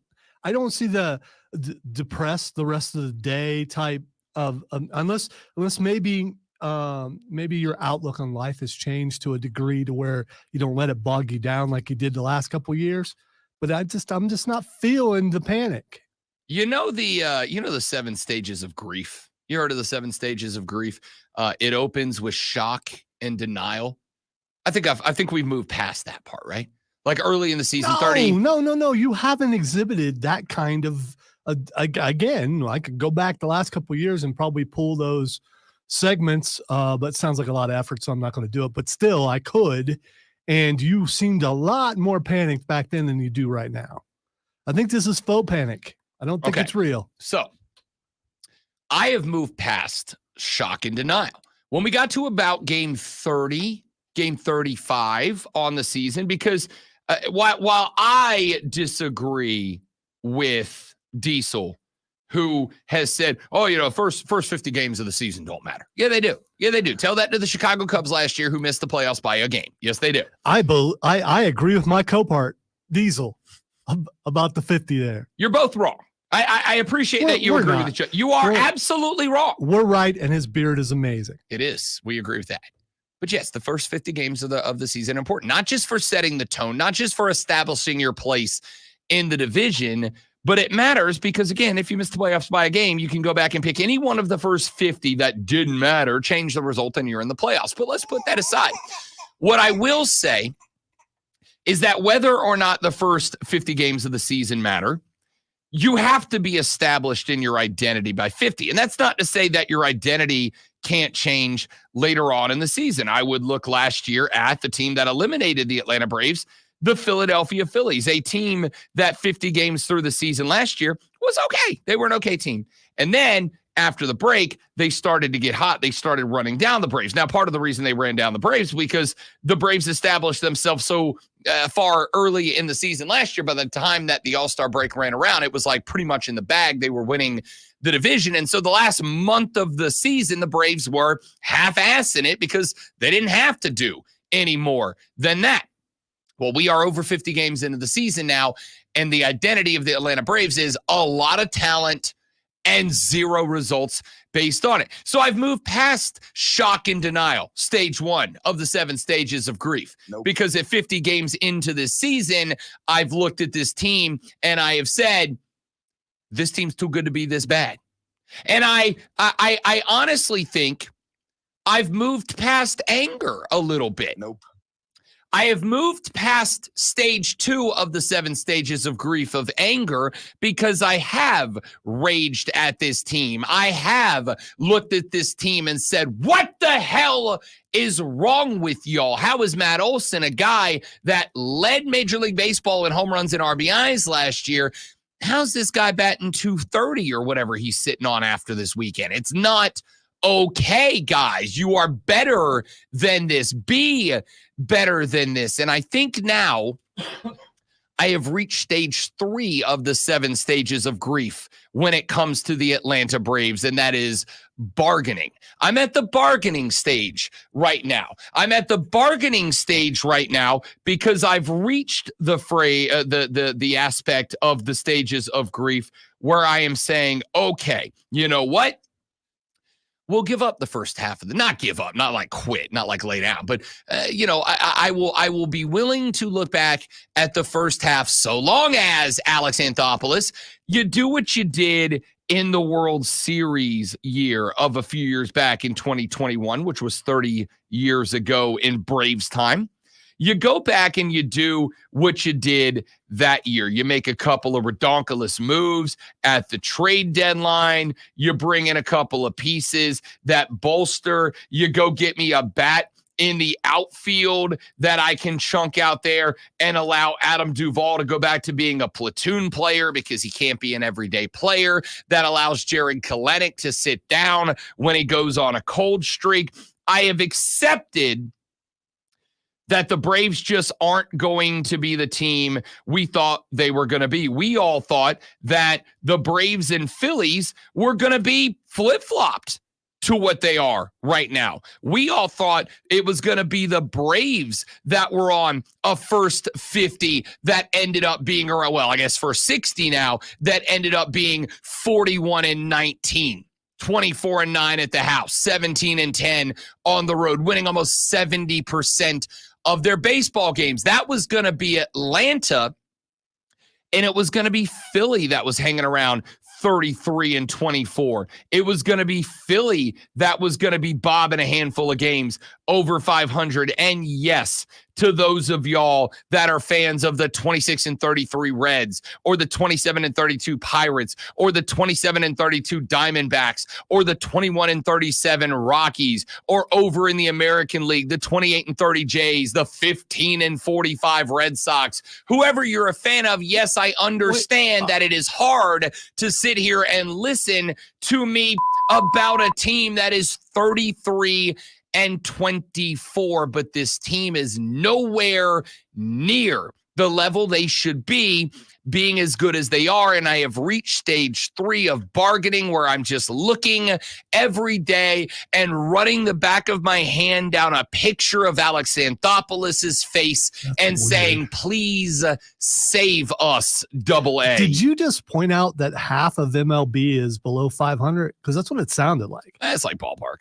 Let's see. In the National League East, 3 of the 5 teams are below 500. In the National League Central, 3 of the 5 are below 500. 4 of the 5 are below 500. In the National League West, 3 of the 5. So in the NL, over half the teams are below 500. Over in the American League, 2 of the 5 teams in the AL East are below 500. 1 is at 500. In the Central, 2 of the 5 teams are below 500. And in the American League West, 4 out of the 5 teams, including the defending World Series champions, are below 500. So actually over half of the league is below 500. Wow. Is that normal? I mean, that's kind of sad. It's usually around half the league, but I will also point out this year that the teams that are good, and I am talking about the 42-19 Yankees, I'm talking about the 37-20 Orioles, I'm talking about the 39-20 Guardians, the 36-25 Royals, the 34-27 Seattle Mariners, yep, that's a thing, the 41-19 Phillies, the 33-24 Braves, the 36-23 Brewers, and the 38-23 Dodgers. The teams that are at the top of the list right now are just so much better than the teams that are at the bottom of the standings right now that they're like hoarding games at this point. We've been spending all this time talking about the Phillies and how good they are. The Yankees now have a better record because Juan Soto is a monster, because Aaron Judge looks like old Aaron Judge again, just like I said they would when they added Juan Soto to the roster, by the way. I know what the hell I'm talking about. The teams that are at the top are so head and shoulders over everybody else that it's like a different world. But to all of those teams that are indeed below 500 or hovering around 500. I know that it's hard to listen to a Braves fan sit here and moan and complain about a team that is sitting well over the 500 mark at 33-24, winning almost 60% of the games, 58% if you want the exact number, 57.9% if you want the exact number. But I've hit the bargaining stage. I've hit the bargaining stage of the 7 stages of grief because I know that over the past few years, the runs have been made because AA has made the moves. The Braves are even in a position to be upset because of what? The amount of talent on the roster, right? And yes, I know Ronnie is gone for the season. Your reigning, defending, undisputed NL MVP. I know you don't get him back this year. That sucks. That's tough. But between Olsen and Murphy and Albies and Riley and Sale and Freed, you've got too much talent on this roster to be a team that is hovering 6-7 games over 500 and watching the gap between you and Philadelphia grow. It is now 6.5 games. You got too much talent. However, you don't have enough talent. And so I have now reached the bargaining stage in the 7 stages of just hoping that once again, Alex Anthopoulos, who has built a young core, a core that's locked in for a very long time, is going to make another miracle move because that's what it's going to take. You're texting your thoughts, Braves fans, when we come back on the Rob Brown Show in the Fan Upstate.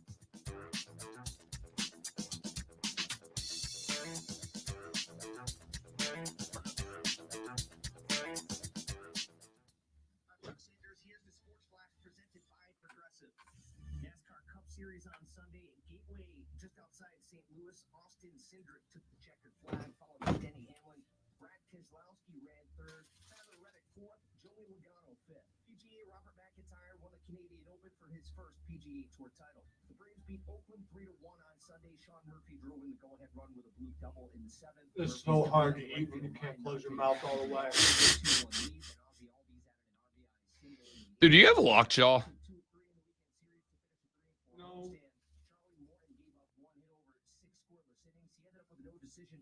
Playing football, and this guy hit me with the right cross, and it locked up my jaw. And so instead of going and getting it checked because I didn't have insurance, I just pounded the right side of my face till it unlocked. Oh. And so sometimes when the sinuses are really, really bad and I sleep a certain way, my jaw gets out of place. And I can't get it back till it pops. This is the worst it's been in a long time. You do have health insurance now, Alonzo. I think you should take advantage of that. The inability to close one's mouth seems like a problem. I can close it. It just closes differently.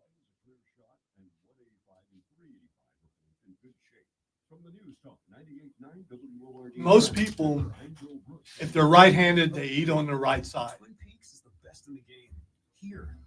Your dominant side, you don't realize you do it. I don't think I do. You chew mostly. I mean, I don't think I realize You it. chew mostly on your right-hand side. My right-hand side won't close all the way.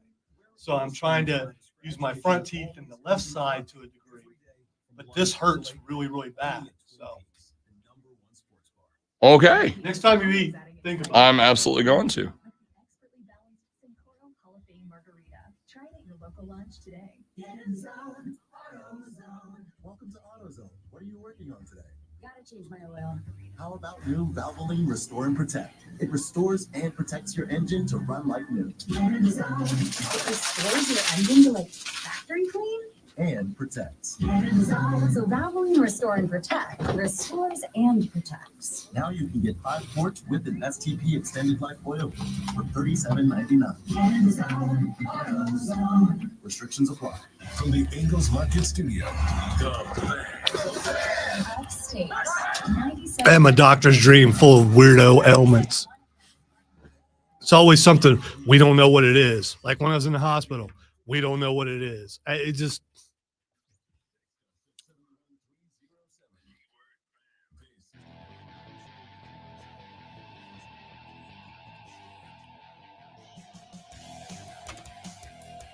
The Rob Brown Show carries on. It is the Fan Upstate.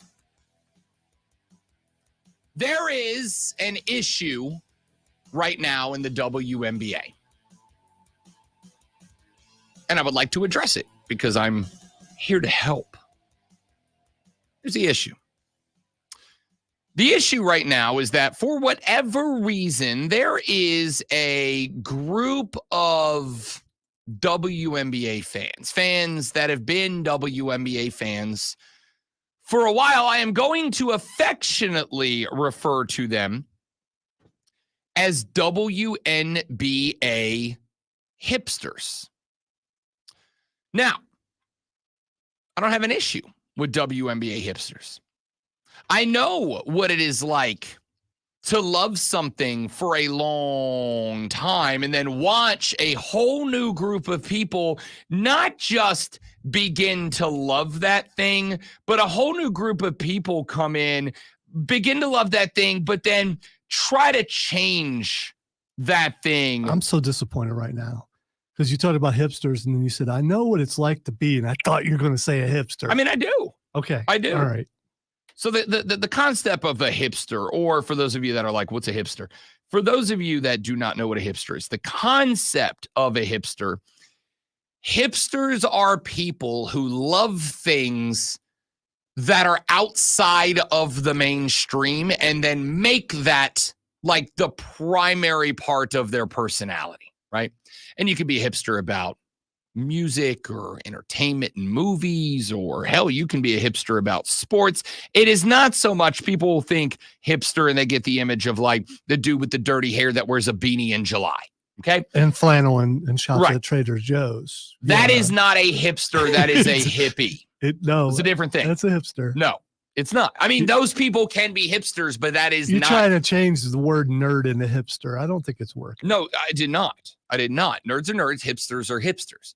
In fact, I would almost argue that you can be a comic book hipster, but you were the person who loved those stories before the Marvel Cinematic Universe started bringing the whole world into the world of comic book superheroes.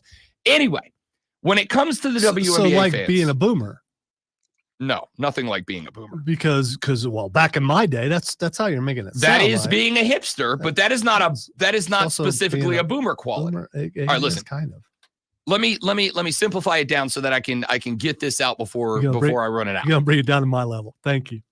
You're very welcome. That's what I'm here for. A hipster is somebody who likes something before it became mainstream. Okay. So like a comic book hipster is somebody that they were reading comic books their whole life. And ordinarily what they are known for is then having a begrudging attitude towards those who begin to love the thing later. So if you're like me and Lonzo and you read comic books growing up and then the MCU started and you're like, yo, this is dope. Welcome to Iron Man, everybody. Isn't this awesome? You are technically a hipster, but you don't have a negative attitude. Most hipsters have a begrudging attitude towards those who love something that they loved before it was cool to love the thing. And the WNBA has right now its fair share of hipsters. And those hipsters are quite upset at the way that the conversation has been changing around Caitlin Clark. But we talked about this already. Rolando put together and ran a phenomenal promo about a take I had last week of, to those of you, especially respectfully, the young ladies who have been around, associated with, played in, coached in the WNBA, let me make a plea to you. I'm going to get away from it because I've already said this. Don't police how the new fans talk about your game, because if you tell them it's not okay to talk about your game like you talk about the NBA or MLB or NFL or MLS or NHL or any of the other sports, if you tell us it's not okay to love sports the way that we love sports, then we'll go right back to not paying attention. I promise you, I've watched it happen. Now, there is one discussion that I am finding very interesting in the world of the WNBA that I think stems from that issue. The old WNBA fans and the new WNBA fans. And to be honest with you, that may not even be true, but that's the way I've seen the conversation kind of break down from my perspective. There is this conversation going on right now where players who have been in the league for a while, like, for instance, Kennedy Carter. We've talked about Kennedy Carter this morning. Kennedy Carter is the young lady who put the shoulder check on Caitlin Clark and sent her screaming into the stands. Kennedy Carter's been in the league for like a hot minute. She's been there, I think, since 2020 or 2021, but she's been there for a few minutes. And Kennedy Carter, along with a number of players that have been in the league for a while, are taking some level of umbrage with Caitlin Clark. And I get it. They've been in the league for a while. They've been playing professionally for a while. Here comes this brand new rook out of Iowa, and she brings more eyeballs to the league than they've been able to bring to the league for some time. And I'm sorry if that hurts anybody's feelings, but the truth is the truth. And they have been saying, you know, you can't just put the limelight on Caitlin Clark. You can't do that. You can't treat her special. You can't do this and that. And while I agree with all those things, there's another group of fans. There are the fans that every time that a Kennedy Carter says after the game's over and she gets asked in a press conference, hey, you got into it with Caitlin Clark. You looked deep into her eyeballs and you called her what's your take on that? Like, what happened? And she says, I'm not taking any Caitlin Clark questions. And then the next day, she decided that she was willing to tweet about Caitlin Clark. And she tweeted something to the tune of, besides shooting threes, what does she bring to the league? And there was a lot of, ooh. Kennedy Carter with the pot shot on CC. And there were people from the new guard of WNBA fans who were going, you can't talk about Caitlin Clark like that. I saw one tweet. She said, what besides three-pointing does she bring to the league? And a fella responded to her on Twitter and said, I don't know, charter flights, TV contracts, more money for all of you. Your salary all went up, and a lot of that has to do with Caitlin Clark. And basically cooked Kennedy Carter, and then decided to go the extra mile and point out that through 11 games, a run, or 10 games or whatever it is, a run where Caitlin Clark's now, 11 games, 2-9, that Caitlin Clark already has higher career averages in points, shots, rebounds, etc. than Kennedy Carter does in her career. But again, welcome to the world of bleep talk in sports. A lot of folks on the Twitter said, you can't talk about her like that. You can't go after Caitlin Clark like that. And I find myself in this weird, interesting middle portion of that conversation, because on one hand, on one hand, Caitlin Clark should be treated fairly by the officials, fairly by the league. There's no need for players to be giving her shoulder checks under the basket. There's no need to be out there busting her in the chops, popping her in the eardrum, driving her into the hardwood, hard fouling her when she comes off a screen. Whatever. That is all correct.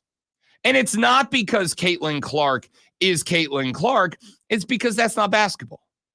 It never has been basketball. Now, there are some people who play basketball that way, but that's why we have officials with whistles on the floor. But then there's the other half of the conversation, right? Here's a tweet that kind of triggered this for me. There is a young woman who covers the WNBA for Barstool Sports named Casey Smith. Casey Smith wrote this tweet. She said on Saturday, after the Kennedy Carter situation, before Caitlin Clark got drafted, WNBA players talked. She struggled in her debut and people celebrated. Now she's balling on a bad team and players are openly taking cheap shots. Hell of a way to treat the player who single-handedly put you in the spotlight. Ladies. And I thought this tweet is very interesting to me because whether you like it or not, and a lot of the old guard fans don't, yeah, Caitlin Clark is the biggest limelight bringer that the WNBA has had, I'm going to say, ever. That is true. That is true. Women are meaner to each other than guys are. I mean, we can work with someone that we cannot stand for years. Women can't do that. If they get mad at another girl, that's it. I'm not going to be brave enough to delve into the generalization that the great one is making. I will say that the treatment Caitlin Clark has received from WNBA players that are not on her team has been brutal. He ain't wrong. He ain't wrong. So this tweet from Casey Smith got me thinking because I said on one hand, you're right. On one hand, it has been brutal. It has been very interesting. And I would say they probably need to watch it because there comes a point where you start treating Caitlin Clark a certain kind of way. And the people who tune in to watch Caitlin Clark are going to go, I'm not tuning in to just watch her get her ass kicked every single game. I'm not tuning in to watch Kennedy Carter, shoulder check her into the sideline like an NFL linebacker every game. I'll check right back out until they treat her fairly. But on the flip side, there is an other alternate side to this conversation. And the alternate side to this conversation is they are pro athletes. They are professional athletes.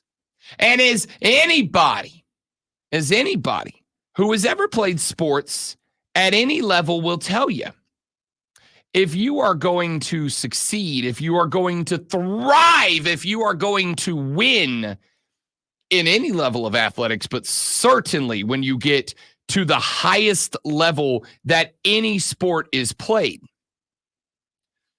you got to kind of have a little bit of that psycho in you. You got to kind of have a little bit of that killer in you. You got to kind of have a little bit of that Billy Badass in you that looks at the best player in the world across the floor wearing the other uniform from you and in your head say, I'm going to kick her ass. I'm going to kick his ass. I'm going to kick everybody's rear end up and down this floor for 48 minutes. Some people don't leave it in their head. Some people will tell you to your face, I'm about to whoop you, Jack. Right? Like Tommy Pham, who we're going to talk about here in just a minute. Like Conor McGregor did for years, right? Like there are these elements of it where you're a competitor. You're a high class. You're the highest class of competitor. And the highest class of competitor, what, Casey Smith, do you want them to do? What do you want them to do? Do you want Kennedy Carter to come out and go, Caitlin Clark's the greatest thing that's ever happened to me. Caitlin Clark is the best ever. Caitlin Clark is a miracle worker for the WNBA. Do you want these women to like openly worship Caitlin Clark on the floor, or in the sake of keeping your league interesting, do you want them to go out there and try to kick Caitlin Clark's ass like every NBA game is? See, I don't care what you think about the person. Don't put a New Orleans Saints bounty on her. And that's what it seems. There's a bounty on her. Which again, I pointed out before this whole thing started. Before she even took the court in the WNBA, there was a bounty out on her, and it's still out there. Can the public outcry make the officials and the powers that be in the WNBA find a way to get it toned down? I don't know if they can or not. So I would first start by saying, let's be real careful about that, because now we know that there is a difference between, there's a bounty out, as in everybody's trying to kick their ass, versus there's a bounty out, as in literally someone wants you to take them out of the league. I did not say anything about number values or anything, but it seems to be a concerted effort by every other team to beat her up. I'll tell you what I think it is. I don't think it's all that tough. I'll tell you what I think it is. I think you got a lot of vets in the league that are real mad that they've gone out there and busted their humps for years to play professional basketball. And here comes this young lady out of Iowa who's got more money than they've ever had, who got a shoe deal from Nike they've never gotten, who got a sportswear line from New Balance they've never gotten before, who got TV money they've never gotten, and they got endorsements and this, that, and the other. They've been toiling in the league, a league that has been, let's be real with each other, mocked forever. And then here comes this one woman out of college, and all of a sudden we're all taking it seriously, and all of a sudden it's being talked about, and they're on TV, and she's getting the shoe deals. I'm not saying this because they're women, because I think this is true in every league. I think they're upset and they are jealous about what the attention Caitlin Clark has, and they're going to make her pay for it in the only way they know how to, which is busting her up.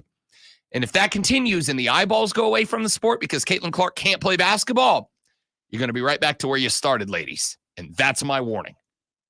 I also warn you all, you may want to make sure your belt's extra tight because Lonzo's about to charm the pants off you with the sports flash. Let me quote Club Nouveau. I don't need, you don't need, we don't need no jealousy. The Stanley Cup Finals are set with the Edmonton Oilers out of the West meeting the Florida Panthers from the East. Florida eliminated the New York Rangers with a 2-1 win Saturday evening. The Edmonton Oilers dropped the Dallas Stars 2-1 with Connor McDavid and Zach Hyman both notching power play goals. Game 1 of the Cup Finals is coming up this Saturday. Man, it's taking forever to get to these finals things. U.S. gymnast Simone Biles won her 9th U.S. gymnastics championship in preparation for this year's Summer Olympics in Paris. The 27-year-old finished with the highest 4-day score in all 4 events of the competition, something she'd done only once before in 2018. Tune in this afternoon from 3 to 7 p.m. for a brand new local show, Wire to Wire. Cole, Bryson, and Diesel get you up to date on the latest local and national sports news. Great guests, great debate, a lot of fun, all Wire to Wire.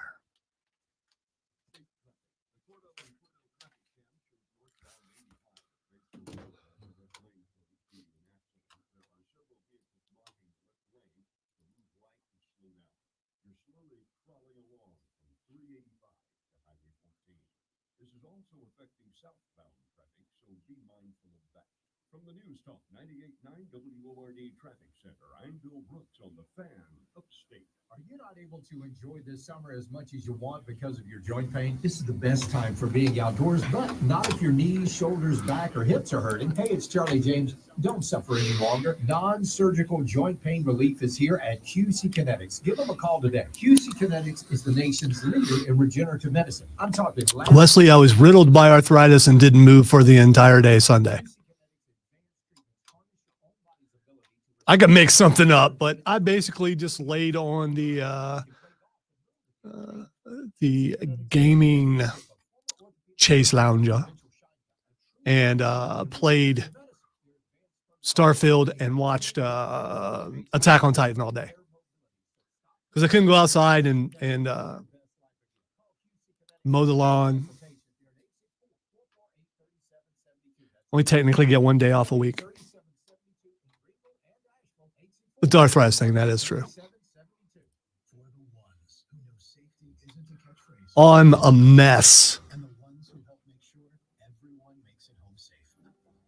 For the safety-minded who watch everyone's backs, Grainger offers supplies and solutions for every industry, as well as safety assessments and training to keep your facilities safe and your people. Earlier, Chris said something about, that's cool, Wesley. Earlier, Chris said something about me being a cross between a deadhead and a parrot head. First of all, I bathe, so I can't be a deadhead. I don't drink, so I can't be a parrot head. I do have long hair, but I'm basically just a lazy gamer. That's just me. That's all I do.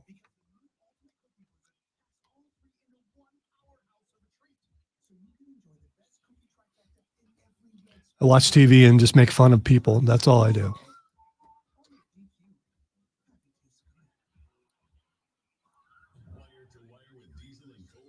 Also had a show Saturday where Rob actually was there for the first time in 2 years. It was so weird. It was cool to introduce him to 3 states, though. To what stuff? To 3 states. Oh. to North Carolina, I was South like, Carolina, states and of Georgia. what? States of what? And then I realized you literally meant states. I mean, like there are these things in the United States. Yeah, I got it now. I caught up. What one former president said 57 states, but there's only 50, but still.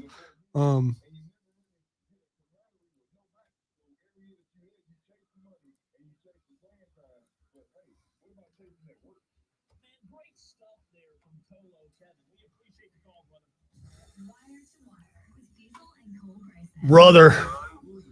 Nice job, brother.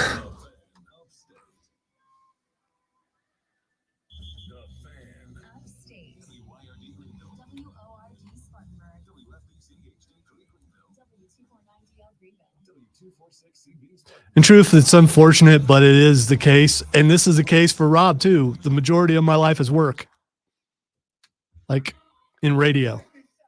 Except Rob has like 37 jobs and he gets to do other stuff, but they're all basically vocal related. Yep. All my jobs are words jobs. Because he's got them pipes, yo. I ain't got them pipes.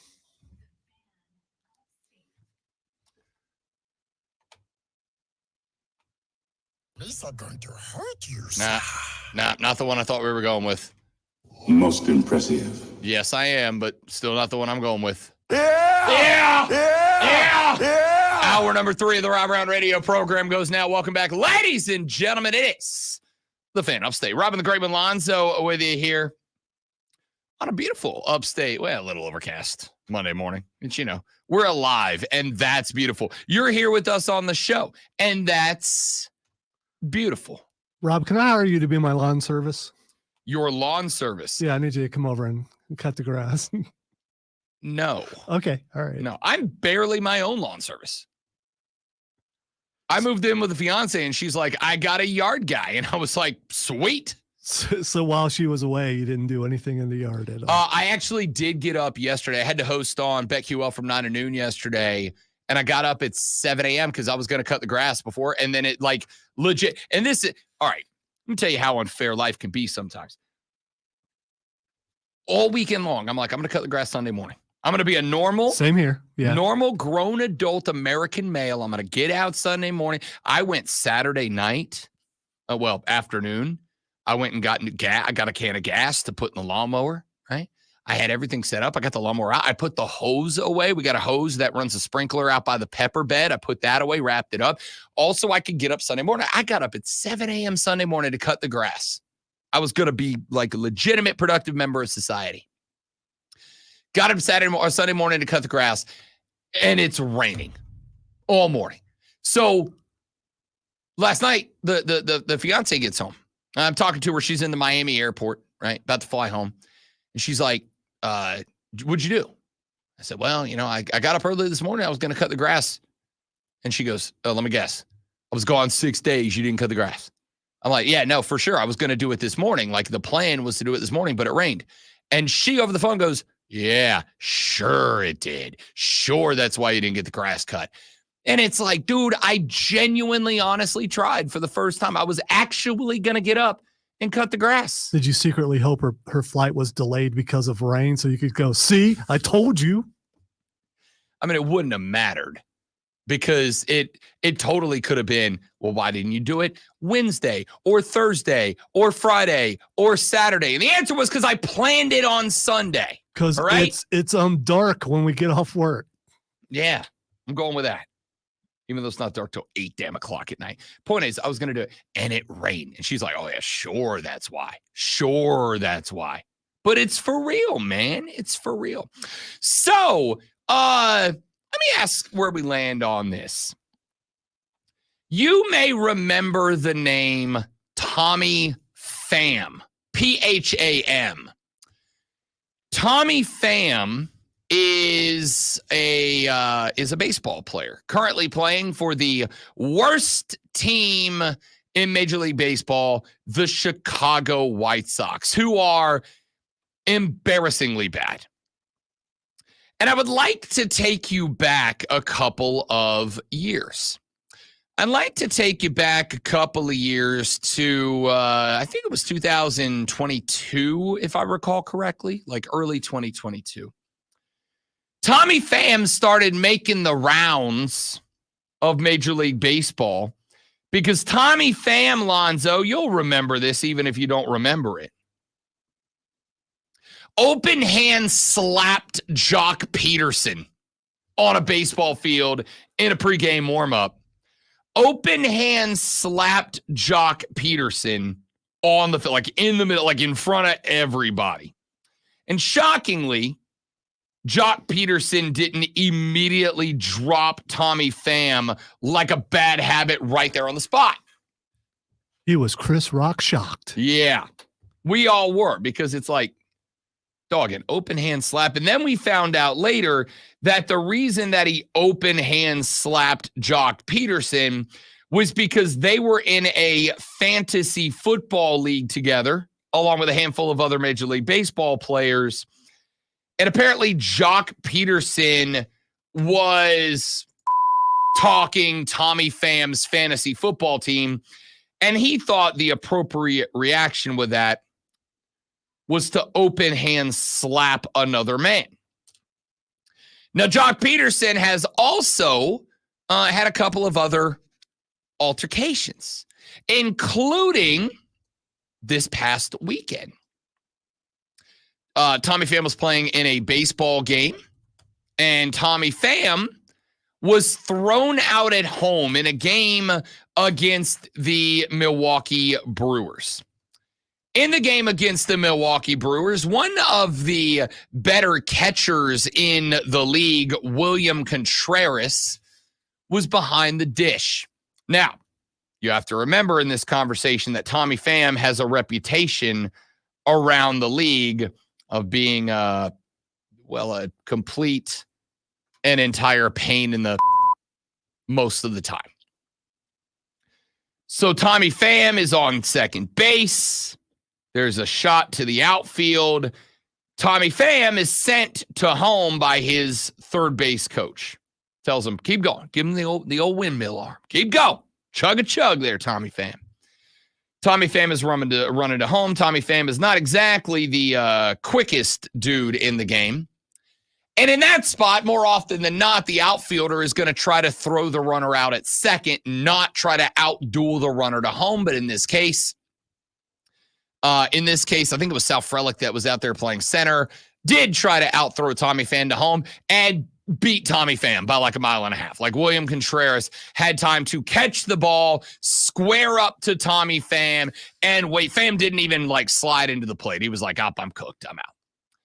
Well, after that play was over, William Contreras turned around and started giving Tommy Pham the like Dikembe Mutombo no hands. He's like, no, you're not running on us, big boy. You're not scoring on us from second base. Absolutely not.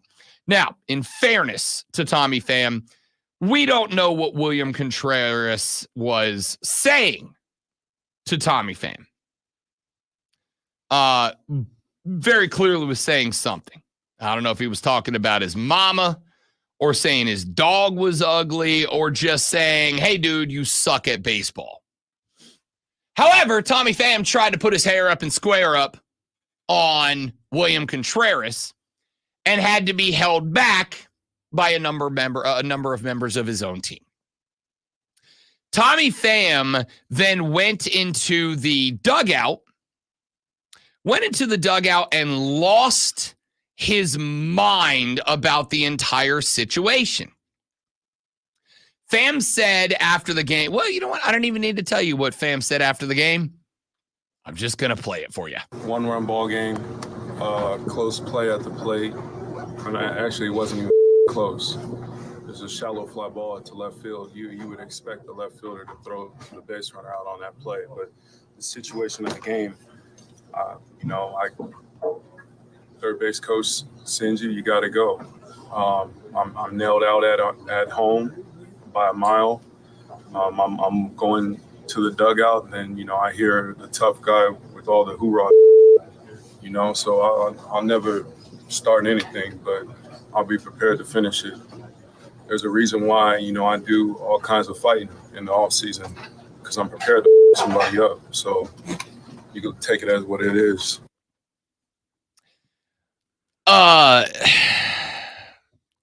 You know, the Utes have taken the last couple of years to calling people in situations cringe. Like, yeah, you cringe, bro. That's cringe, bro. And you know, it's one of those things where I'm almost 40 years old, and I'm kind of at the point in my life where like I'm starting to separate from the use and their language. It like doesn't always click the way that in my 30s and in my 20s I was like, all right, those weren't words when I was a kid, but like I get it, dude. Like we're cool. I can still talk like you. I'm still hip, as we say. It was the first time, I think, that as a nearly 40-year-old man, I thought, oh, that's what cringe means. I'm still trying to get over the hoorah bleep. Whatever. Yeah. Right? What is that? I love that my dude is practicing fighting in the offseason because he's decided he's that guy. I mean, okay. This has got big middle school JV, I ride the pine, but I ride for my guys energy. If you're gonna throw hands, you should know how to do it. So I'm glad he practices his craft. First off, can we be clear? I don't actually know that he does. And he you know what, he seems he like could be lying? Come on. People don't do that. The dude that says, my old man used to tell me this all the time. Now, as I've mentioned on the show before, because I don't care about your judgment, I've never been in a fight in my life. Oh, let me rephrase that. I've never thrown a punch or been punched in a fight in my life. Okay? I've been in a couple where like I've pulled a dude off another dude, or like, you know, took a guy to the ground and just held him there until the bouncer showed up. But I've never been strucketh nor strucketh another. Armbar, rear naked choke. Full Nelson. Okay. Just up onto the arms. It was a bar fight at a place called The Block in Fort Walton Beach, Florida. Very similar to the Blind Horse, for those of you that remember that legendary establishment. There were a couple of dudes getting after it. My buddy Matt was a bouncer. There were four of them. There was one of him. One of them had my dude on the ground. So I rolled up, put him in the net, and then just rolled on my back. Because there's nothing more infuriating than to a guy than having his arms up in the air and he can't move them, but he's dead turtled on the ground. Because he's just pinned there. All right. I've never been struck nor struck. All right. And I'm good with that, because from the people I have spoken with who have been struck, I understand it hurts a little bit. It doesn't feel good. Yeah. So if I can, believe it or not, I've been struck many times. I know it's a shocker. Probably by a teacher. No, I dodge those.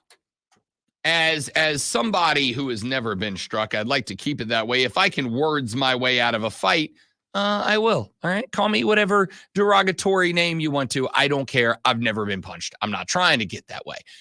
But when I was growing up as a young boy, you are, especially who plays sports. And then as an older fella who finds his way into a watering hole every now and then, you are always aware that any given night, the getting punched in the face streak could come to its conclusion. And the old man used to tell me when I was knee-high to a grasshopper, a phrase that, by the way, I dropped on noted New Yorker Sean Marash yesterday morning, and he went, wait. A what?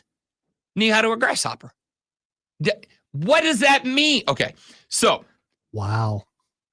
By the way, I've heard that growing up in Ohio, so it can't be a north-south thing. That's just got to be a him thing.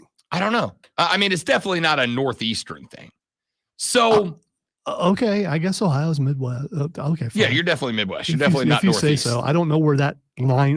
Where does it start? At Ohio? No, it's if you're touching the Atlantic in the north, you're northeastern. If you're not touching the Atlantic Ocean, you're not northeastern. Okay, like so, one state over is not northeastern. That's New York, Massachusetts, Maine, Vermont, Rhode Island. That's dumb. That's how directions work. Anyway, point here is when I was growing up and I was in a spot where, hey, fights happen in the world that I live in, the old man would tell me very frequently, it is not the dude that tells you how much of a badass he is that you need to worry about. It's the dude that never says anything that you need to worry about. The guy that takes his shirt off first is the least of your problems. The guy that says, I know martial arts, bro, is the least of your problems. It's the guy behind him not saying anything.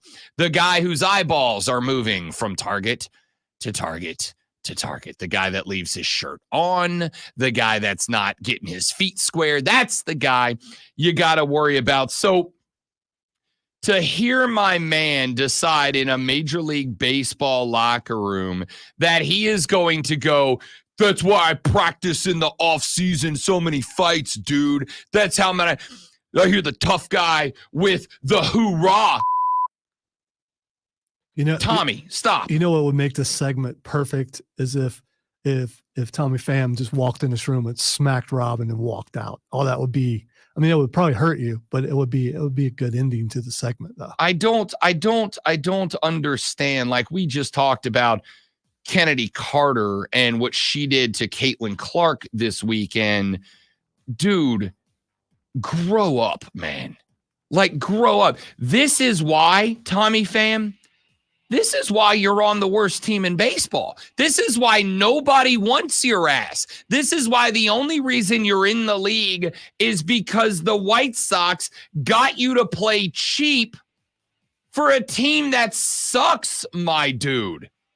Because if anybody's out here parading around the hoorah, it's you, guy. Like what are we doing here, man?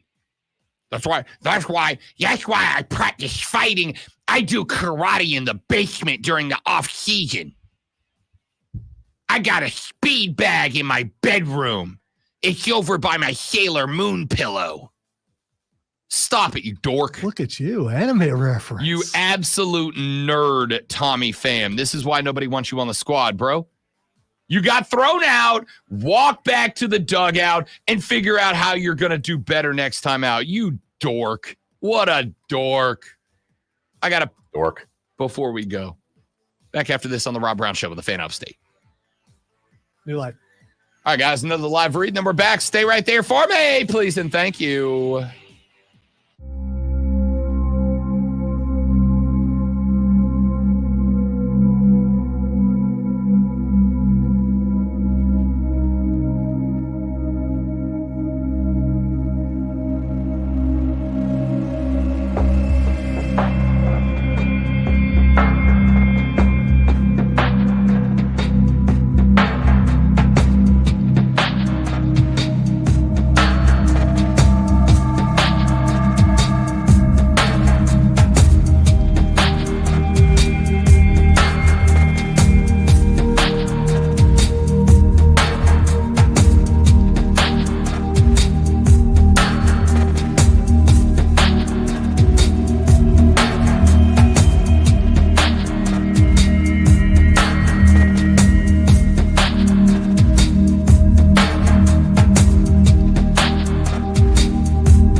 So, Rob, if I were to say there's a large storm system moving through the eastern half of the United States, what would be the most western state? That is not the same as the Northeast. What would be the most western state in the eastern half of the United States?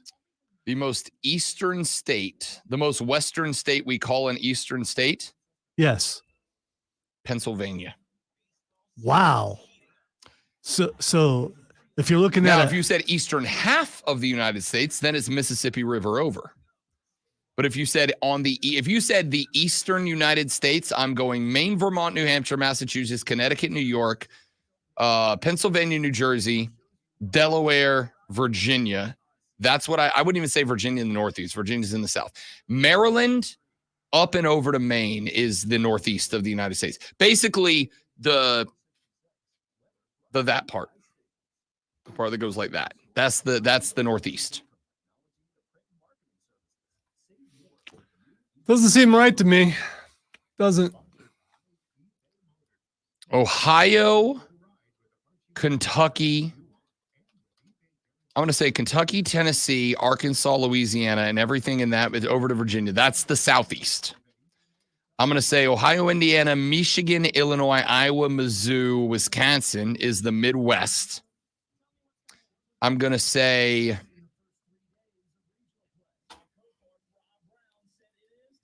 you said Copart. I'm telling you said Copart. I'll pull it after the show and we'll listen to it closely.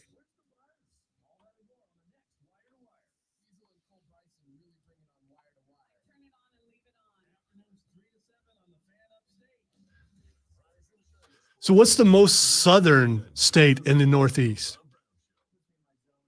The most southern state in the Northeast is Maryland. So is it Mideast? All right, if you say northeastern United States, if you say the Northeast consists of Maine, Vermont, New Hampshire, Massachusetts, New York, Pennsylvania, New Jersey, Delaware, Maryland. So North Carolina is in the South? Yes. Everything from Virginia below is the South. That's stupid. Dude, Mason-Dixon line. Everything south of the Mason-Dixon line is the South. I think North Carolina is above the Mason-Dixon, isn't it? No, it is not. Virginia is the last state below the Mason-Dixon. From Virginia down, Virginia, North Carolina, South Carolina, Georgia, Florida, Alabama, Mississippi, Arkansas, Louisiana, Tennessee. That's the Southeast. You can make the argument Kentucky belongs in that conversation. I do not agree. I say that Pennsylvania Northeast as well. I say Kentucky, Indiana, Ohio, Michigan, Illinois, Missouri, Wisconsin, Iowa, and Minnesota are the Midwest. Then I would go everything to the left of the Mississippi is the Western United States. That's the delineation of the map. Wesley, stop. I know South Dakota isn't in the South. North Carolina not being in the Northeast doesn't make sense. So it just stopped wherever they said it stopped. No, it stops at Virginia. It's just a very small little portion in the top. Every other part of the United States is big. It's just that snobbish little bit. Well, this is it. This is your North. I don't. Doesn't. It's dumb. I mean, you don't have to like it. That's so the just what it majority is. of the coastline is in the South. The majority of the if you look at the map, Virginia has very little coastline. Virginia has very little coastline. Okay. All right. Virginia has very little coastline, but from Virginia down as the South, from Delaware, Maryland, DC north is the Northeast. That's just how it is. And for the record, that's about splitting it in half. Virginia is about splitting the Atlantic seaboard of the United States in half. If you go to the map from the from the state line between Virginia and Maryland, if you look north and you look south to the coast of Florida down to Miami, and then north up to where Maine turns into America's Hat, Canada, in New Brunswick, Nova Scotia, it's about equidistant. Isn't it equidistant? No, it's equidistant. I think it's equidistant.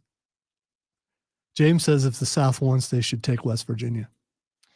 I always thought West Virginia was in the South. I'd be willing to say that it is. I think West Virginia, although I don't know why we needed a West Virginia. I think really this comes down to accent.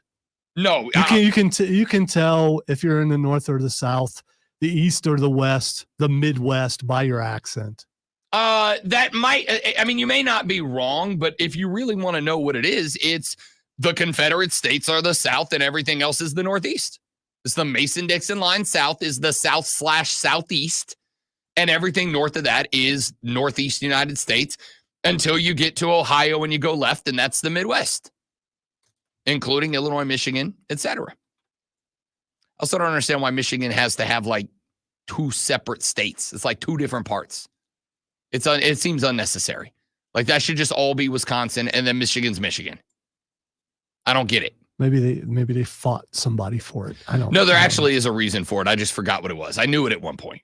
Anyway, point of all of that is yesterday I sat in on a show. All right, guys, quit fighting about West Virginia. What's the West Virginia hate? The stream is by the way, YouTube, Twitch, Facebook, X. They're fighting about West Virginia right now. I promise you, there is no state I want to fight over less than, by God, West Virginia. I have some wonderful family members in West Virginia, some of which watch every day. And shout out West Virginia. Your primary college football celebration is burning furniture on a front yard. I don't know that I can. I don't know that I can understand. Hey, if you West Virginia, burn the furniture, you get to go buy new furniture. I don't know what it's like to be able to afford new furniture, so that doesn't help me at all. Me either. I had to pay payments and yeah, finally got it paid off, and now it's all worn down and need to go pay payments again. You haven't lived until you've lived when you have to pay a lease on a sofa. That's where you've truly lived. We've truly lived on the edge is when you have to make a couch payment on the month. My mom's covered the couch in plastic and wouldn't let us sit on it. So I sit on the floor like the last 6 or 7 years. I mean, that makes sense. That makes sense because so did my grandmother. And that's respectfully probably about the same generation of people. Probably. My grandma had plastic my on the couch. Would be a lot older than your grandma, but yeah, anyway. Right. But your mom, probably about the same age as my grandma. Okay. My grandmother also had plastic on the couch, and you still were not allowed to sit on it. Yeah, it didn't make sense to me. I got a brand new couch. Okay, cool. We got a new couch. You can't sit on it. It's like, what? So it was a very small house. So I just sat next to the front door. I mean, that's just what I did. Furniture I can't sit on, plates I can't eat off of, cups I can't drink out of, and pillows that I can't lay my head on. Why?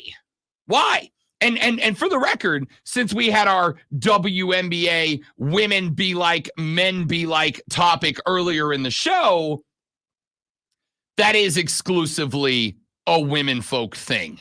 By the way, Donovan, there are banjos in South Carolina, which is where that was filmed at. No, it was not. Sure it was. No, it was not. Sure it was. It absolutely was not. It was. I don't know why you want to fight. Listen, fam, what you going to do? Lonzo, I need you to get up out of here with that hoorah. I do not understand the things that exist to not be used. We have in the house that I share with the lady friend, the Casa de Love. You're already in trouble about not cutting the grass. She's at work now. I'm clear. I'm good. Unless y'all snitch. We have decorative pillows I'm not allowed to use. They're on the couch, the place that I lay down in the daytime to take a quick little nap, because if I go lay in the bed, I'm just going to sleep. Is the dog or cat allowed on the decorative pillows? Oh, yeah. Okay. I was curious about that. I'm not. Okay. People are not. We have pillows on the couch, a napping place that I'm not. If I want to take a nap on the couch, I have to take the pillows off the couch. Where do you put them? To then lay down. On the chair. You got to put them no, on the chair. If you're allowed to put them on the floor, then they're not. It's kind of pointless, right? Yeah, nope. Yeah. If you want to lay on the couch and rest your sweet little head down for a nap, you have to move the napping apparatuses off the napping surface 2.5. If I want a pillow for a couch nap, and for the record, I do. I'm a 2-pillow guy. If I want a pillow for a nap on the couch, I have to move the pillow, then go to another room to get a pillow, to then bring back to where the pillows were already that had to be moved, to lay the pillow down, to take a nap, to then wake up, move those pillows back to the other pillow room, then go get the original pillows and put into the pillow space where there were just pillows moments ago. I've also said pillows so many times that it's a weird word now. It was already a strange word. I think it's funny that people are angry about where Deliverance was filmed. I'm glad you know. I'm not. I've actually whitewater rafted the river. You got pretty mouth. That Deliverance was filmed on. Squeal. You got pretty teeth. So I am going to make a humble request to you, the ladies of the Rob Brown Show Armada, of which I know there are plenty. Ladies of the Armada, I have a humble request for you. On behalf of men who want to be comfortable everywhere, just let us use the damn decorative pillows, okay? Like, I know they're decorative, but I need you to know, me laying on that pillow doesn't change the decorativeness of the pillow. When I get up, I will make you a compromise here, ladies. On behalf of all men nationwide, if you will just allow us to use the decorative pillow, just don't make me move a pillow to then put a pillow where the pillow was in the pillow space.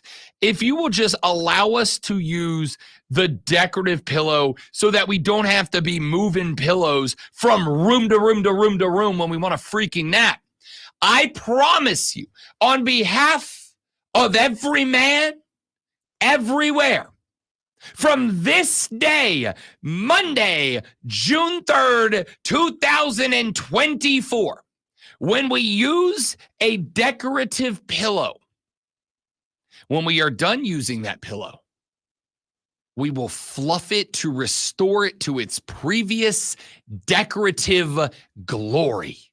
If you will just let us use the pillow. Don't make me pick up that pillow, move that pillow, go to another room, get a different pillow, bring that pillow, put that pillow down, then get back up, move that pillow, put that pillow back in the original room, walk back to the other, get the other pillow, move the pillow back. Just let me lay my sweet head down on that pillow. And when I awake, when I arise from my manly slumber, I will fluff that pillow. I will replace that pillow into the original decorative state in which it was, and we can all carry on with our day more happy and satisfied and in love with each other than ever before, because I will be actually rested, and you will have a pillow that is as equally decorative as it was this morning, this evening. Ladies, do we have a deal? All right, y'all, we got to head on out to a break. We're going to come on back here in just 1 minute now, just a dead burn second.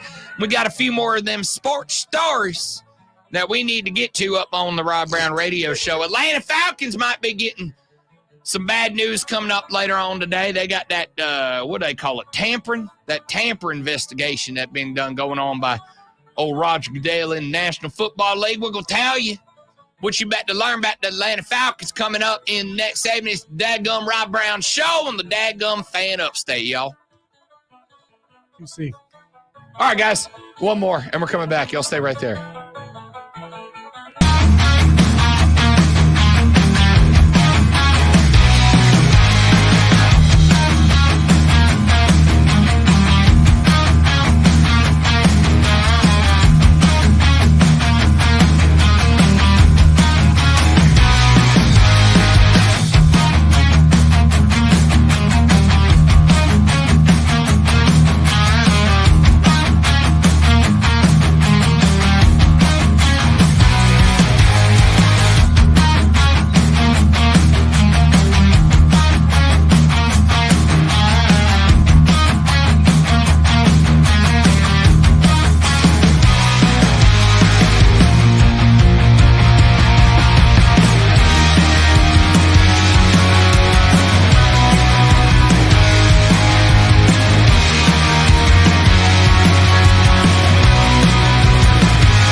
I think banjos do get a bad rap probably because of that movie.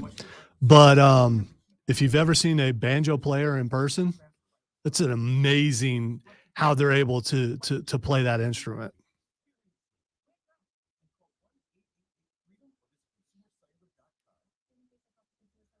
What was the guy's name on Hee Haw?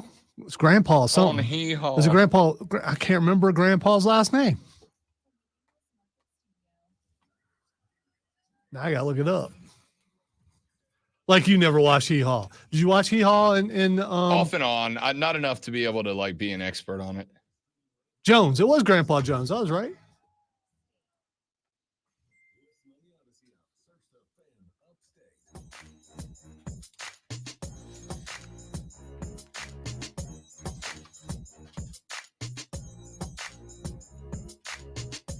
The Rob Brown Show back on your radio. It's the Fan Upstate. Welcome back, ladies and gentlemen. Rob and the great one, Lonzo. It is 8:40 in the morning on a Monday morning, which means we now welcome into the radio broadcast the young man who covers the Clemson Athletic Department for the Post and Courier. He is John Blau joining us here on the show. John, what's up, big dog? A relatively stress-free baseball weekend for you, big guy. I mean, 4-3, 4-3. Coastal Carolina comes back, makes it 6-5. I mean, I don't think so.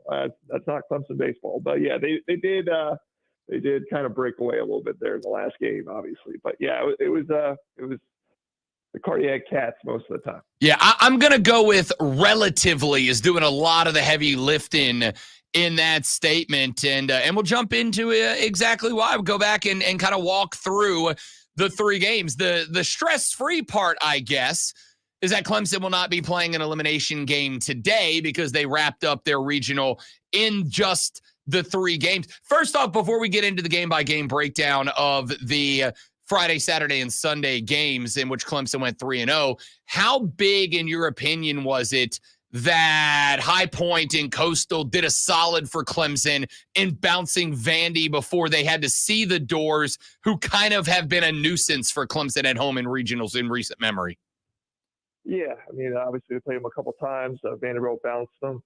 But this was really a Vandy team that's beat up. Just didn't really seem to be playing that well for High Point and Coastal to take them out, like you said. Didn't have to deal with them, but at the same time, given what we saw from Vandy, I think I would have liked Clemson's chances against them as well. But, Clemson was clearly the better team, I think, just than, the other three in the regional. They have, again, that resilience, that comeback spirit that they've always had. But the pitching that they got from Tristan Smith, Aiden Canuck, to see the bullpen come through and some of the ways we saw the bullpen come through. Obviously, we didn't get to see the Tim Corbin versus Eric Bakich storyline play out, but I would have liked their chances if they had played them. I looked at this regional, and obviously, I mean, how much the narrative was parroted. 5 consecutive regionals hosted, 5 consecutive eliminations for Clemson. I mean, the noise around this regional, the noise of doubt, frankly, John, that this team, I can't imagine there's a way they did not hear that narrative being parroted. Every time I turned on the ACC network this weekend and they talked about Clemson, they brought it up. Every time I got on social media and saw people breaking this regional down, they brought it up. For this team to be able to kind of put that in the back pocket and either ignore it or overcome it or whatever they did, how big was it for them to be able to ignore that noise and just stay dialed in on winning a regional that, yeah, they came in as the favorite, but the Doors again. Coastal had the narrative of playing for their head coach in his last season, etc. How big was it for Clemson to be able to kind of ignore all that noise and stay dialed in this regional?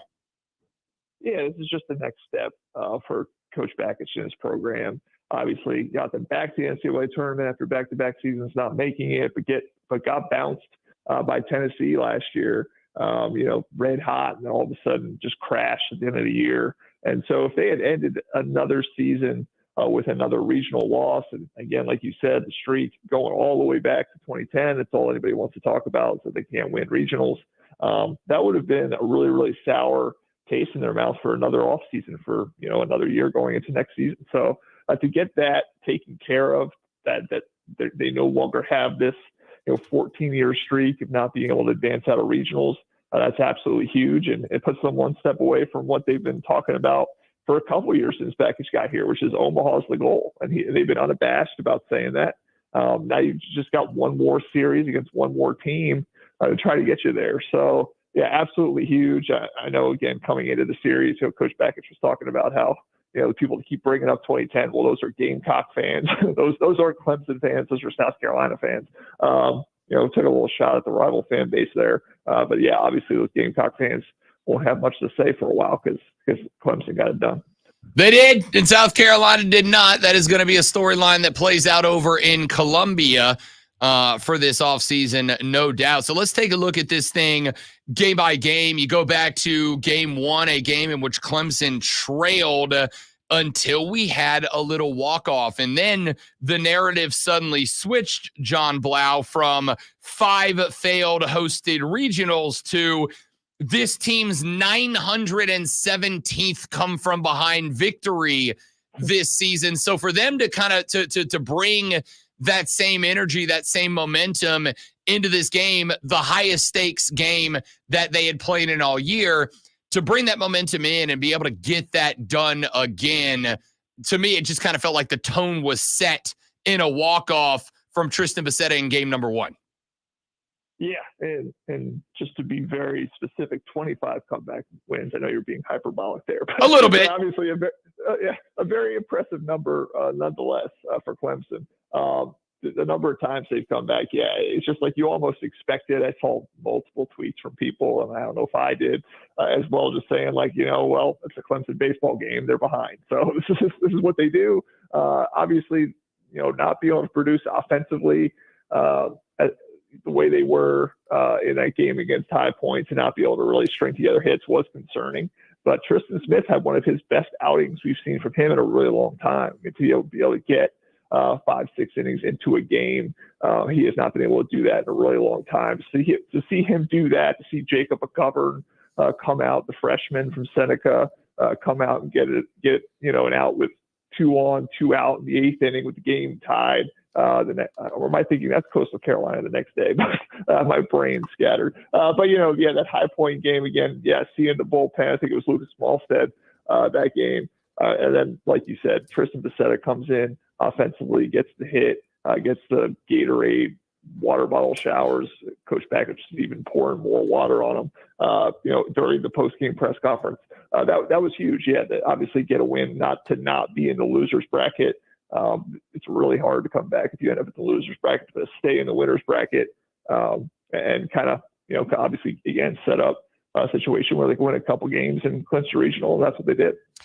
Game number 2, you catch Coastal. Talked a little bit about this. There are things that play into the regional. And I've said, John Blau, I honestly believe college baseball is the best postseason in American sports.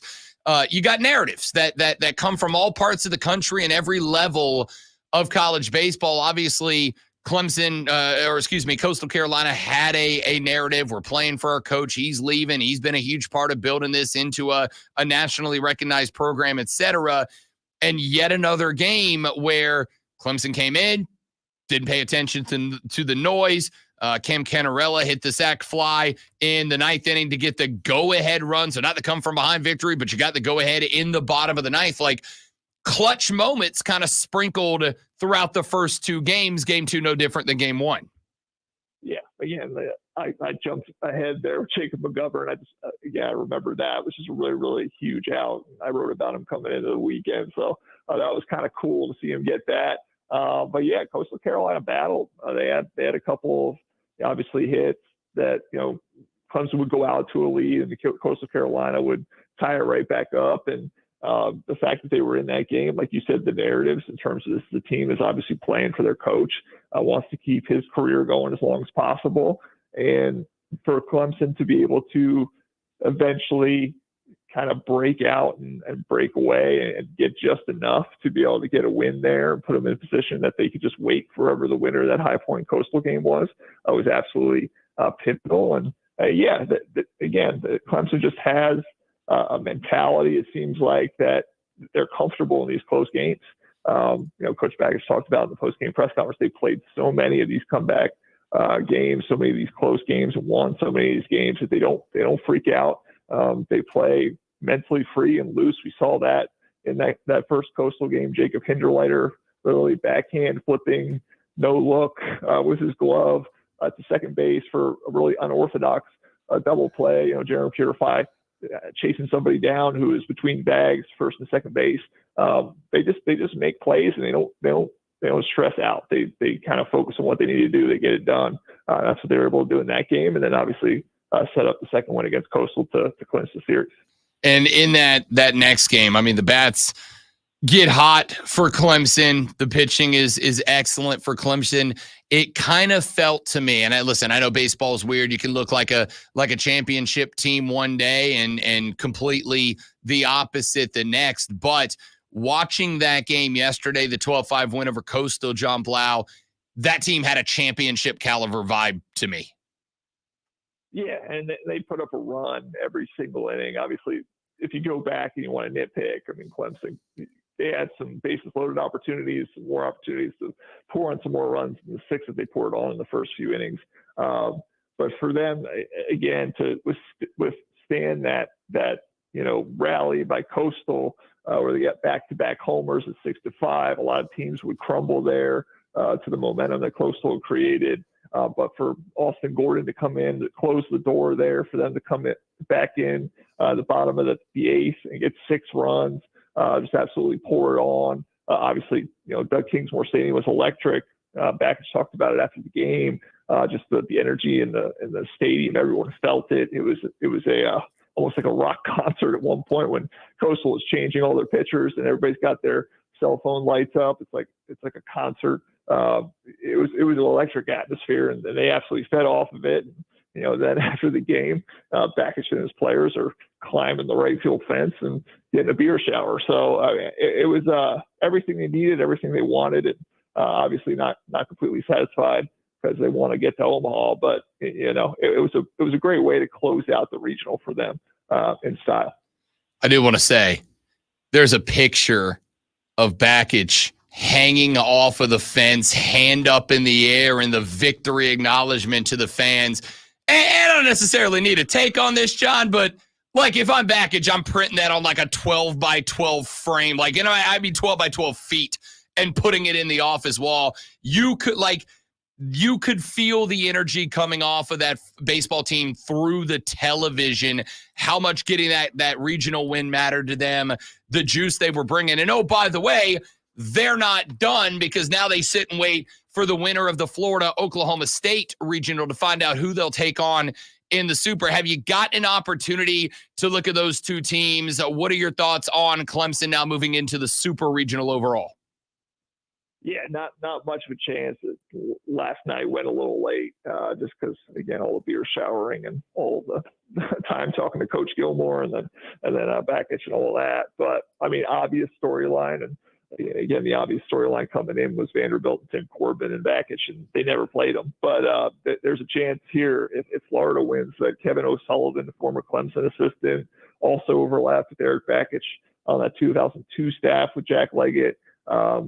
They have a chance to come here and play Clemson. And obviously Florida is an immensely talented team. It was kind of controversial that they even got into the NCAA tournament because their record was so bad, but obviously they play a really good schedule. They're showing that they're talented the way they're playing in that regional, fighting and getting a chance to play a kind of winner-take-all game against Oklahoma State, the host. And so it'll be interesting either way. Oklahoma State, obviously a very good team, started off 2-0 in that regional.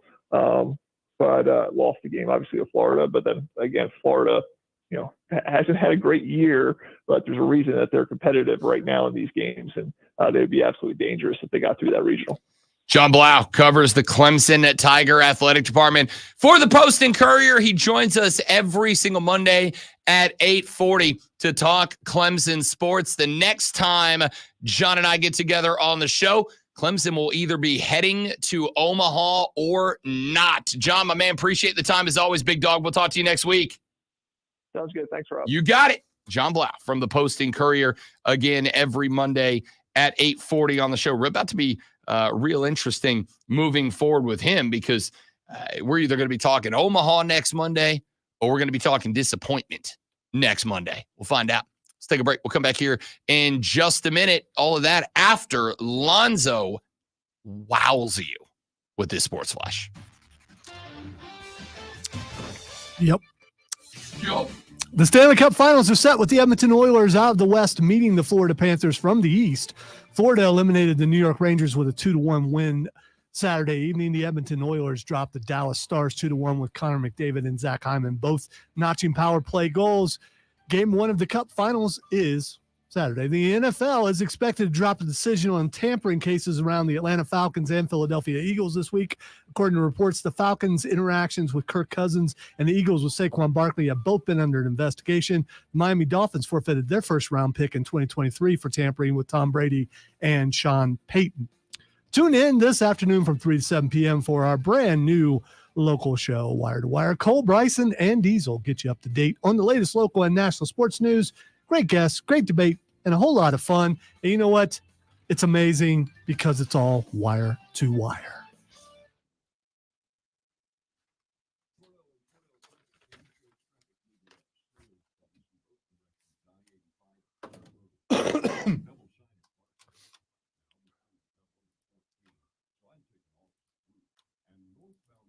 It's a good call. Take an alternate route.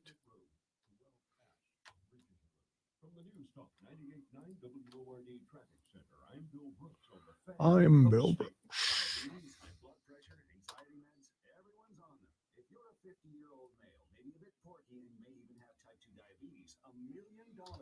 Insurance may only cost you about $200 a month. Call Term Provider. Speak with Big Lou. 800-700-6898. Big Lou will find a term life policy for you even if you have type 2 diabetes, or overweight, or have high blood pressure. Term Provider is Rob Brown Show, what do you want to talk about? Think they can't afford term life insurance. To buy $1 million Hey, Stephen. affordable term life for you, all you need to do is call Big Lou at 800-700-6898. Lou will make sure the scales are tipped in your favor. Call 800-700-6898. Big Lou will answer your call and work to fit you into a term life policy that you can afford. Remember, Big All right, Lou's hang on, like Stephen. you. He's on meds too. Call 800-700-6898. 800-700-6898 or biglou.com. Forget the ties and socks. What Dad really wants is the Upstate Golf Cart. 18 holes at 7 of the top courses in the Upstate. And now until Father's Day, the Upstate Golf Cart is on sale. That's right. Grab 2 for just $125. Head over to upstategolfcart.com today. That's upstategolfcart.com. This is the story of the one. As head of maintenance at a concert hall, he knows the show must always go on. That's why he works behind the scenes, ensuring every light is working, the HVAC is humming, and his facility shines. With Granger supplies and solutions for every challenge he faces, plus 24/7 customer support, his team never misses a beat. Call at Granger.com or just stop by. Granger, for the ones who get it done. Jake from State Farm. I'm winning. I finally cleaned my house, so I'm bringing out my new tropical room spray. Keep winning and create an affordable price just for you by bundling your home and auto with the State Farm Personal Price Plan. It's like your own personal paradise. Ooh, hey, grab me a coconut water. Bundling, just another way to save with a personal price plan. Like a good neighbor, State Farm is there. Prices are based on rating plans and vary by state. Coverage options are selected by the customer. Availability, amount of discounts and savings, and eligibility vary by state. WFBC HD Tweedledee, the official sports voice of the Upstate family. Upstate Sports Nation. And check this out. You're on official Rob Brown lockdown. Yeah. Manufactured locally for the Carolinas. This is the Rob Brown Show. Good morning. Good morning. Here we go. Good morning. Yeah, no, we got it. Good morning. The final hour of the Rob Brown Show and the Fan Upstate starts right Now, ladies and gentlemen, welcome back. Robin the Great One, Lonzo with you. Spectacular to have you as always. We're bouncing around the world of sports today. We'll talk a little more Major League Baseball today. The Braves actually win a series. That's a nice little change of pace for Atlanta. Granted, it's against the Oakland Athletics. It's not a change of pace. It's what they do. They have a winning record. It's not. They lost the last 2 in a row before that one. They win. I don't know. I don't believe your panic. Okay. Doesn't make it not real. But it is what it is. We'll talk more about that coming up later in the show. I got a few other things I'm going to get to, including the Atlanta Falcons story, the decision regarding the investigation into allegations of tampering that were brought about by Kirky accidentally saying something he shouldn't have said. I got to find someone saying cringe because that is cringe every time you say Kirky. I mean, the Falcons fans came up in here and did it. It wasn't me. I was anti it until the Falcons fans started latching on to Kirky. So Captain Kirky it is. Please stop. Talk about that coming up, as well as the ever-increasing belief that the 18-game NFL schedule is coming down the pipe. We'll get to that later on in the radio broadcast. Maybe talk some college football, a couple of weird stories I want to get into, including Mike Tyson's gotten knocked out. So there's that. Talk about that and more. Steven has been kind enough to hang on the phone line, though. Let's get Steven in here real quick before we get into the sports stories of the final hour. Steven, welcome to the show, fella. Good to have you. Good morning, Rob. I just wanted to say what an interview. Great job. That was wonderful. And I appreciate you having a Clemson guy on here. And he does great every single week. And we really appreciate that. Absolutely, bud.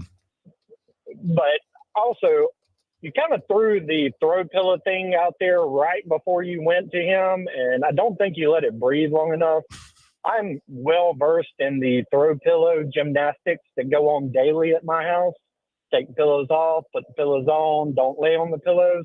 After 20 years of marriage, I feel like I can speak on this and say, Rob, don't lay on the pillows. You know, I got to tell you, I Wait. In the great words of Swerve Strickland, whose house? I mean, her house. Okay. All right. Come on, guys. Steven, come on. Let me go with this, Steven. I don't lay on the pillows. Let me be abundantly clear. Mama didn't raise no fool. All right. I don't lay on the pillows. What I absolutely do is that every time that I do want to lay on, genuinely pick any surface. My bed, the couch, the guest bed. Hell, there are decorative pillows on my couch in the bro cave. I don't want them there, Steven, but there they are nonetheless. And even in my own bro cave, when I go to lay on the couch and there's decorative pillows in there, I move them every time, but I am going to... Steven, every single time I have to move pillows to then move pillows to lay down on a pillow. I'm out here trying to connect the gap, to cross the bridge between the decorative pillow people and the every pillow's a pillow people. I feel like there's a trade, there's a compromise somewhere, and I'm trying to make the world a better place, Steven. Well, trust me, Rob, when I say that I have a king-size bed, and we started with 2 decorative pillows, and I think now we're up to 8. So as the years go by in your marriage, you will find that the decorative pillow numbers grow as well. When you have some type of anniversary, 1 pillow gets added. Can I ask you a genuine question here? And I don't need it to be like TMI or anything like that, but like sincere question. How many people see the decorative pillows that aren't you and your better half?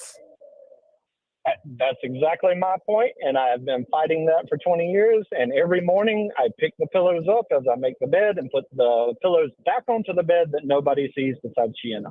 Okay, and that's my thing, and I've told her this before. I'm like, all right, so now in fairness, we've only been we've been engaged over a year now. We get married in September. We're not married yet. We have, I think, 3 that go on the bed right now. There's like 2 that sit in front of our sleeping pillows, and then there's like a long one that goes in front of the pillows. And when it's night time, for some reason, I have to go in there and I've got to move the big pillow, and it's got its spot over here out of the way. And then I gotta flip because the decorative pillow's got to be moved back to bring the sleeping pillow. And I got to do that on both sides of the bed every night. And then I got to reset them the next day. And I'm like, you realize no one has seen our bedroom but us in a year and a half. Why? Why are we doing? Well, I like them. Why, Steven? I don't get it. I don't get it either, bro. But after 20 years, as I said, I made the mistake a couple of times of laying my head on the decorative pillows. Oh, the audacity! And I was, it was not a good time in the Webb house. I was flogged repeatedly, and so therefore, I just wanted to give you some wisdom and say, don't fight the throw pillow thing. It's not worth it. There's other things that you can fight for. But the throw pillow, just let her have it. It's not going to change. What, Steven? Wait. What happens? What happens if there's like spontaneous adult recreation activities time?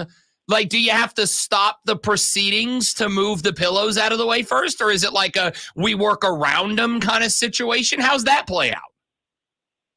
Absolutely. And to top that off, you have to move the throw pillows and you have to pull the comforter back. Steven, thank you for sharing the intimate details of your pillow fight throughout your marriage. I want you to know, my man, you are not alone, bud. We just need a support group at this point. Absolutely. Hey, Rob, Joe, thank you so much for all the content. Love the show. Daily stream listener, and keep up the good work. Appreciate you, buddy. Thank you very much. Steven checking in.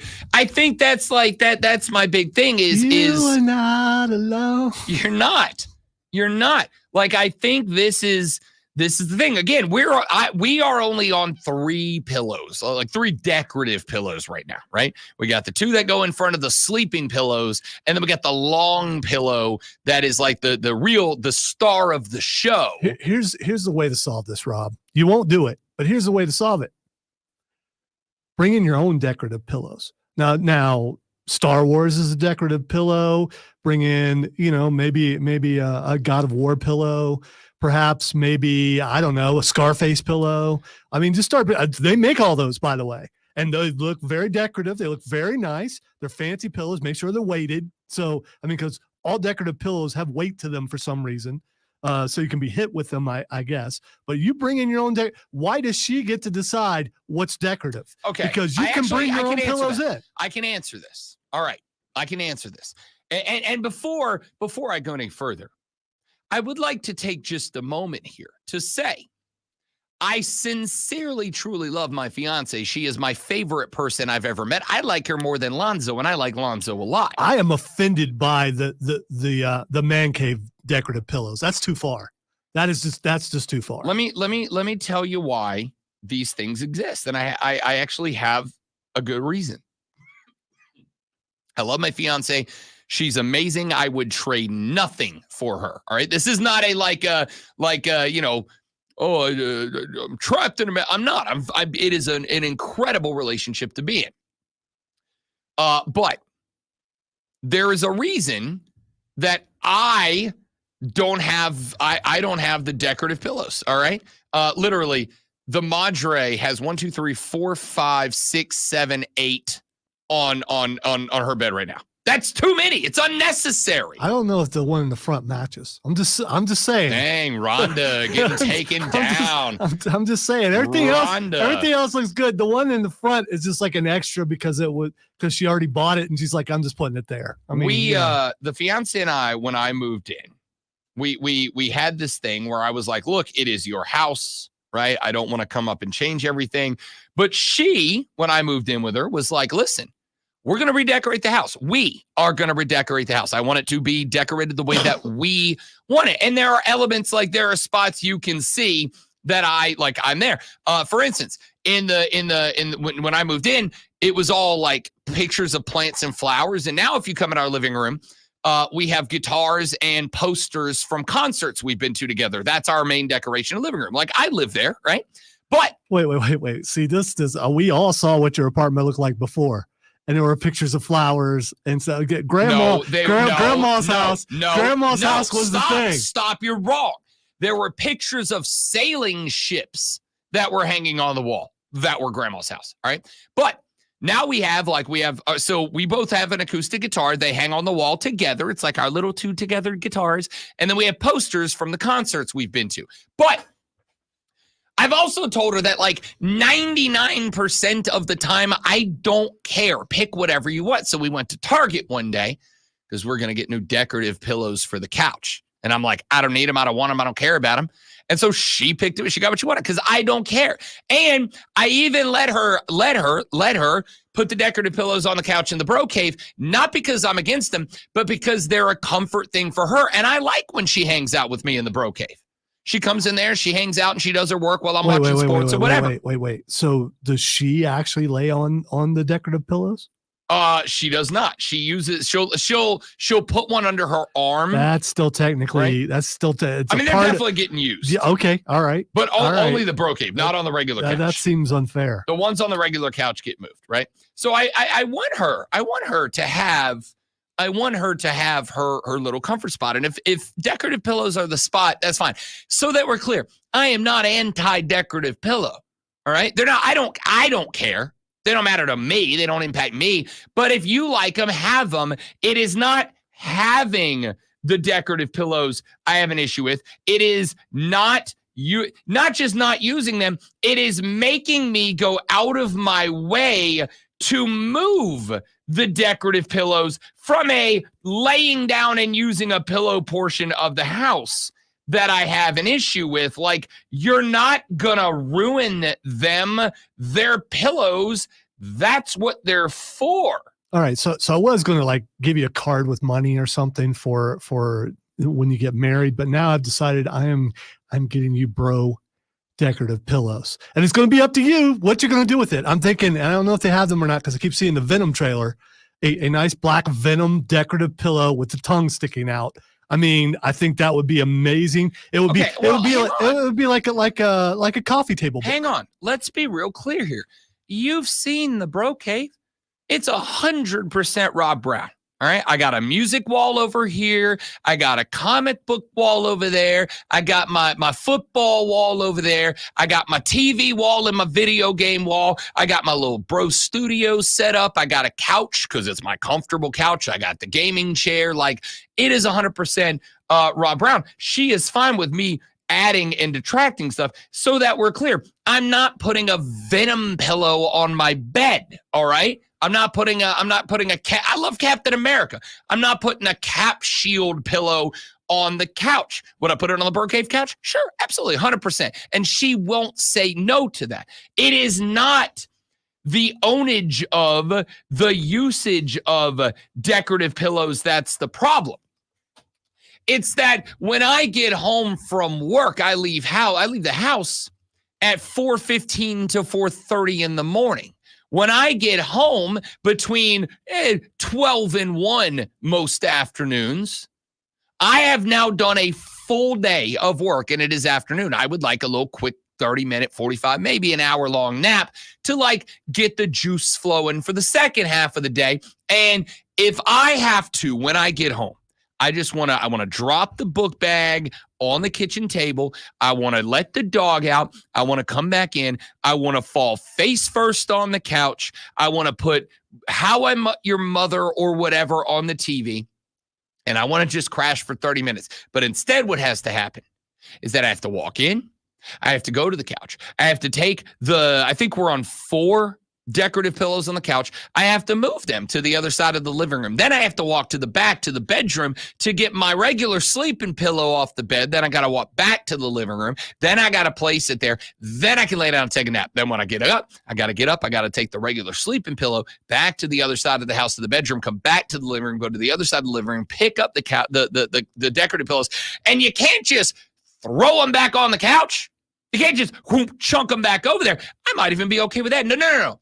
You got to fluff them and move them, and then you got to put the right one in the back and the right one in the front, but you got to make sure that the one in the front doesn't cover it so that the sides of the big one are sticking out from behind the sides of the small one. So they're all, nice and, again, decorative. And then you got to do that on both sides, and you got to make sure they're good. And then once they're back, now I got to sit in the middle of the couch for the rest of the day. Nobody wants to sit in the middle of the couch. No psychopath sits in the middle of the couch. You're killing me with this. I looked it up, by the way, and Kohl's just happens to have a sale on Marvel decorative pillows, including what they call the big one, which is a Black Panther pillow. It's the Black Panther. There's nothing more decorative on a couch than T'Challa. I mean, you put T'Challa in there. That's your centerpiece. You got your fancy pantsy pillows on either side. T'Challa right there in the middle, and that's a good looking couch. That's what that is. That is a great looking couch. You are missing or ignoring what I'm saying. I don't care about the pillows. Then why have you complained like for 3 segments? The functionality, not the look. I don't care if they're red or blue or purple or orange. This is why you bring in a T'Challa and you use the decorative pillow and you say, here, this is what a pillow's for. Not this fancy stuff that you got on the couch that are basically paintings laying on furniture. Listen, if I came home today and she had replaced all the decorative pillows with Captain America pillows or Star Wars pillows or whatever you want, but she said the rules of the pillow are still the same. You may not use the pillow. You may not lay your head on the pillow. You may not rest on the pillow. The pillow may not be used. It is only there to be looked at. I would have the same problem that I have today with the flower ones. Wesley, she brought pillows into the man cave. He has a couch in there. She put decorative pillows in the man. That's what you said. So that we're clear. I put them in there for her. Okay? God. But here is the thing. The decorative pillows in the bro cave are usable. If you come take a nap in the bro cave, then they're use not. that pillow. Then they're not decorative pillows. They are decorative. They are still. By definition, they're just pillows. I have a gold couch. It's fabric. It's not like leather, like a gold couch. Yeah, we all know 1%er. Thanks. It's not actual gold. I am not the 45th president of the United States. It's just a gold fabric or couch. any of them. They're all rich. Yeah. It's a gold leather, and then I have matching like beigeish pillows that match the couch in there for her. I put them there, but if I go nap in the bro cave, I'm using the damn pillow. It is not the appearance of decorative pillows that is the crux of this conversation. It is the functionality and the rules that are surrounding the pillow. That's the issue. Quit worrying about Ray, people. We already established he dead. Ray's definitely dead. If Ray was still alive, this segment killed him. But I think in order to continue the, let's say, relations between men and women, I, Rob Brown, the doctor of love, is here to help. That's Gene Simmons. That's not you. Dr. Love, they call me love. Acting like the consequences of just using the pillow are that serious. What can she possibly do except say, hey, that's my decorative pillow. That's a single man. Back after this on the Rob Brown Show on the Fan Up Say Sports next.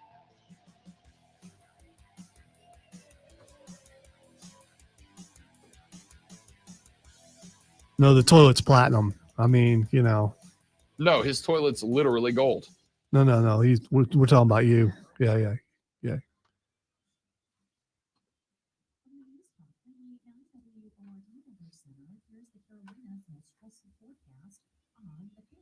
By the way, if you have a gold toilet and you can afford it, good for you. Toilet.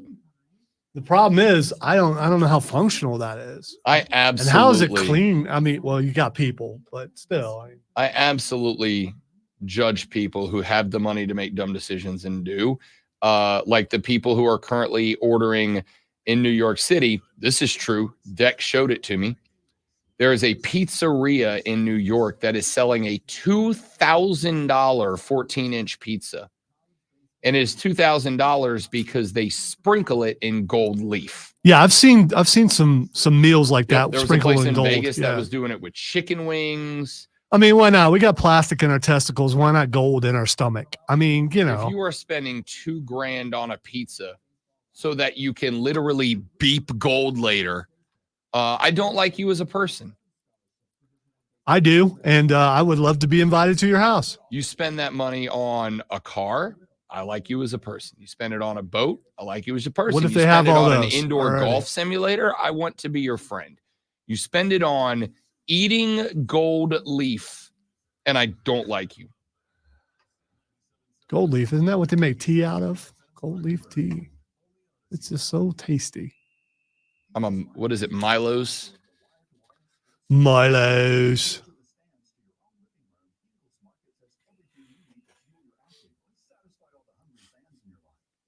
$130 bottle of Goldschlager beats that. Now, I very used to, go ham on Goldschlager. You know how everybody has, Lonzo doesn't, so I'll save it before he has to imply that he doesn't. You know how everybody who drinks has that one drink that they can't drink no more because they had that one night with that drink? That's Goldschlager for me. A fraternity brother and I once at our old frat house, well after we had graduated for a homecoming weekend, both together polished a handle of Goldschlager. That was the night that I woke up the next morning on a mattress in the front yard of the fraternity house. Had no idea why. And then was told that. So I was a member of Tau Kappa Epsilon, and you call seniority by calling scroll, because when you join the fraternity, you sign your name on a scroll at that chapter. And if your number is higher than another brother's number, you can scroll them, which is saying, I'm calling seniority on you.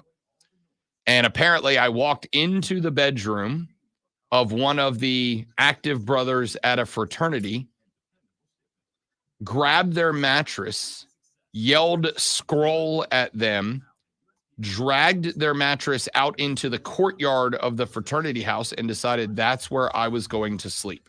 That's the story they're going with. When actually what happened is he passed out and they just put him on the mattress and took it out there. No, if you passed out in our frat house, you had way worse than we put you to sleep on a mattress. If you fell asleep in our frat house with your shoes still on, you would regret the next day.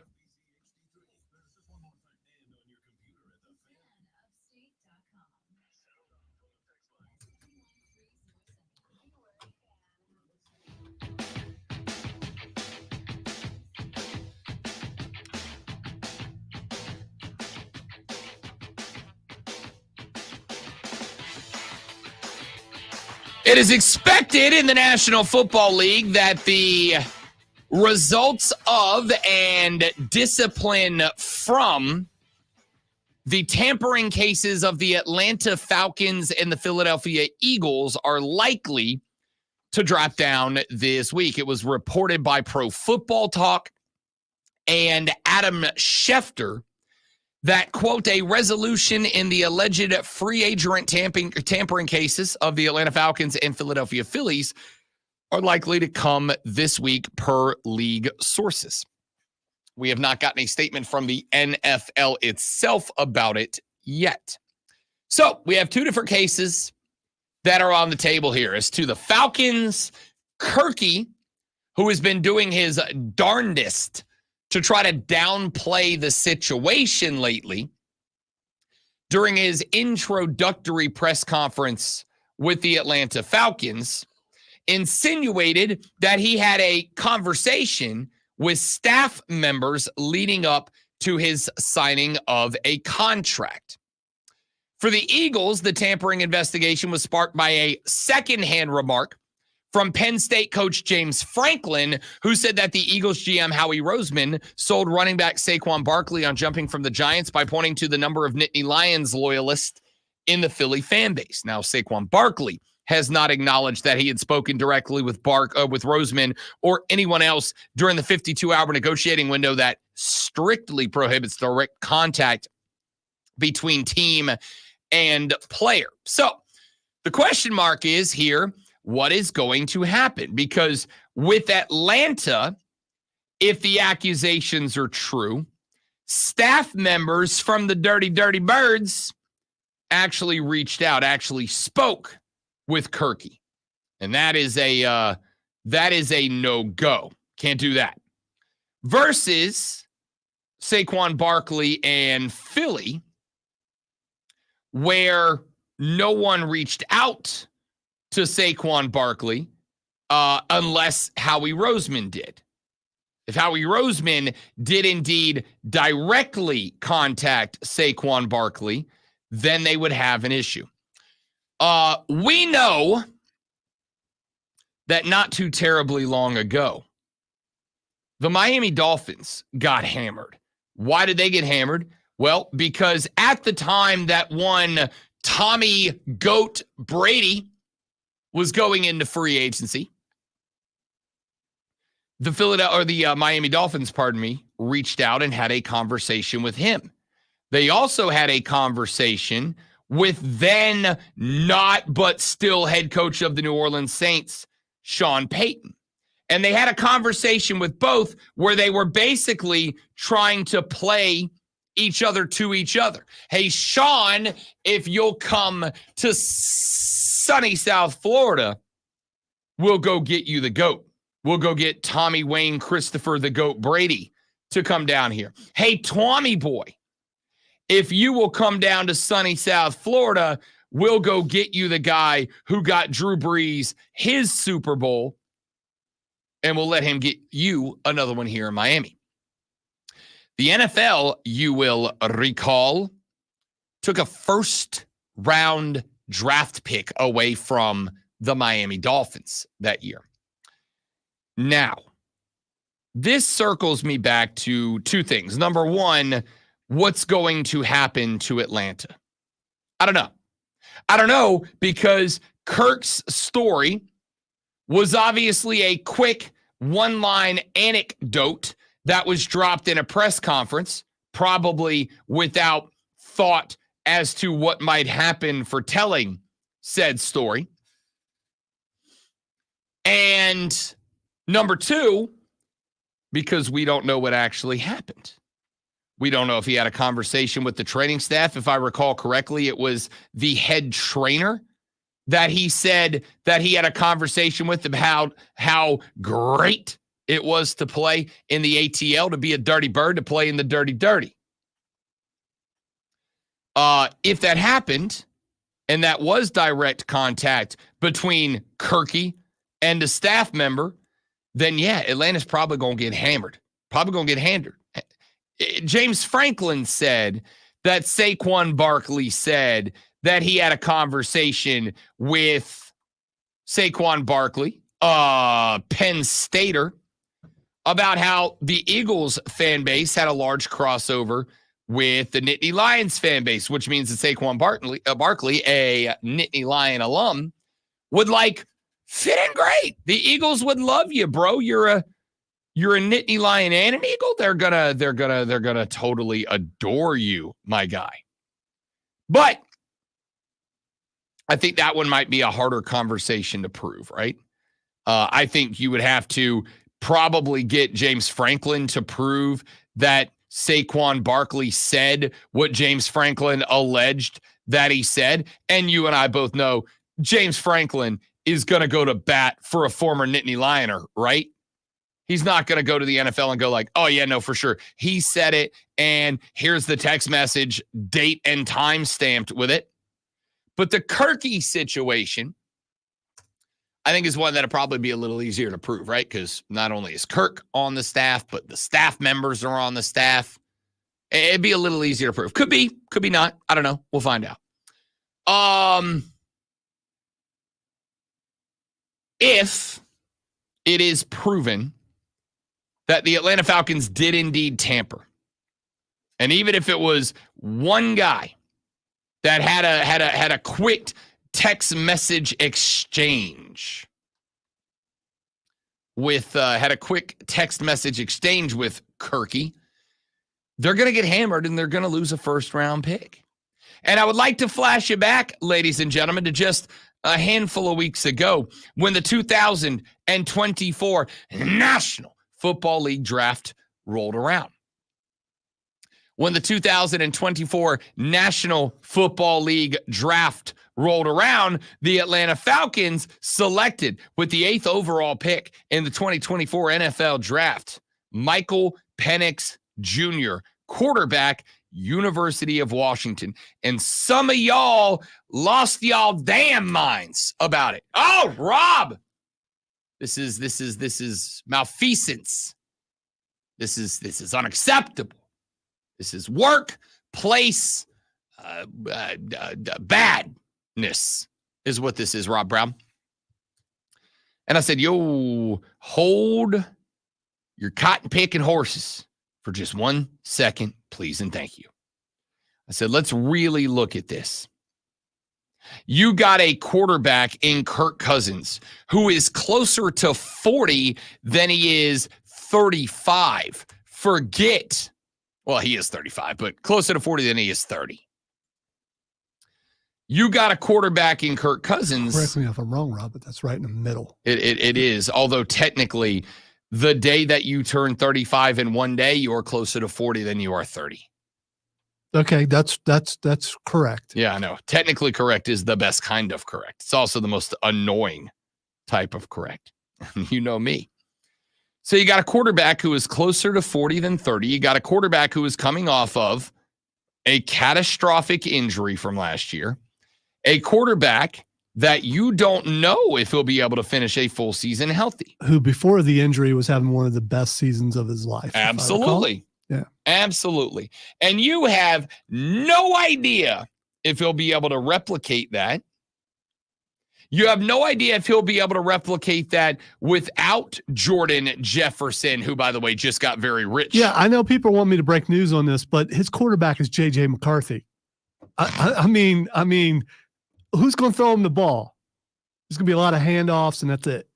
40-year, $140 million contract for Jordan Jefferson with the Minnesota Vikings. To just block and be a decoy. Good for you.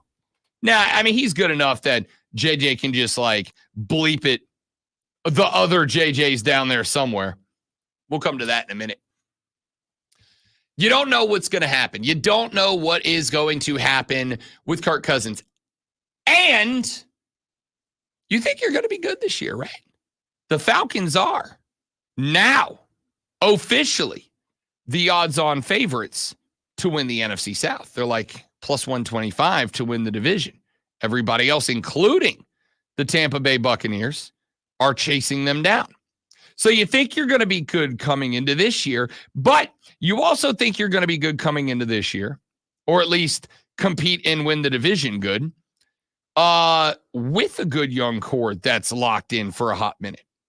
So I said back then, why not draft your guy now? Because if you play your cards right, and Kirky is healthy all year, you ain't picking 8th next year, are you? You're probably picking at the worst like 17, 18. I got news for you. There's no first round probable franchise draft picks available at 16, 17. And it's not like the Atlanta Falcons have any more capital than anybody else to put together a blockbuster if Kirky does go down and they need a new guy next year. But then I said back then, there's one more factor to this. The one more factor to this is, let's say you play great ball next year and you're drafted late, no franchise quarterback. But let's say, I do not want this to happen so that we're clear. Let's say Kirky's Achilles pops again in week 1. And let's say the Falcons stink. And let's say the Falcons go 4-13 this year. I had to do the math to get to 17. That was real bad. Let's say they go 4-13 this year. You may not have a draft pick next year anyway because of Kirky and the tampering investigation. So if you end up in a spot where you firmly believe, and I do, that Atlanta may actually not have a first-round draft pick next year, and they got to replace Kirky, you got to get your franchise guy now. And at 8, a kid who had guided his team to the Natty last year, is not a bad pick. This is why Atlanta did what they did. Let's take a break. We're back after this on the Rob Brown Show in the Fan Upstate. Kirk's agent should be in the NFL Hall of Fame. You are not incorrect.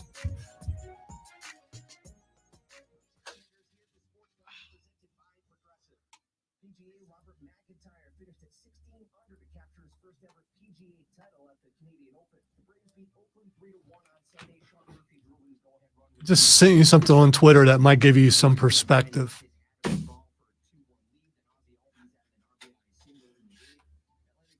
I like perspective. I didn't say what kind of perspective, though. Perspective is good perspective.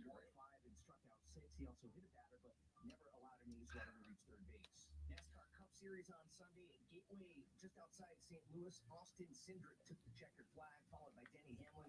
Brad Keselowski ran third, Tyler Reddick fourth, Joey Logano fifth.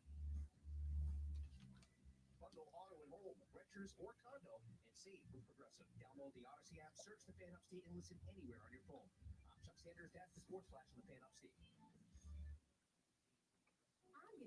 So here's the discussion that I had with somebody. So you're ignoring the video? No, I'm not. I'm rubbing my eyes because they're killing me right now because I didn't take my contacts out last night.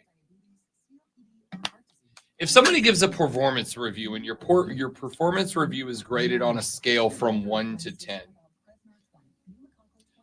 and then the boss says to you, we don't give out 10s because no one is perfect. Do you have a problem with that? I have a massive problem with that. Because the scale is a lie, then, because if you don't give out so 10, scale's not 1 to 10, so scale's it's 1 to 9. Yeah, I get it. Yeah, I do. I didn't want this perspective. By the way, I would get a 10. So, I mean, The person I was supposed to except for the fact I'm going to be in trouble today, so maybe not. The person I was speaking with was talking about their performance review. And they said, my boss looked me in the face and said, do not expect a 10. We don't give out a 10. 10 is if you do everything perfect, and no one does everything perfect. And the argument was you should not be graded on a scale of perfection.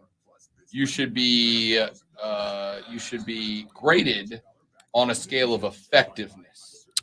If the points lead to percentages of raise, then I really have a problem with it. Correct. Yeah. But I'm guessing anything above a 7, you're probably getting a raise.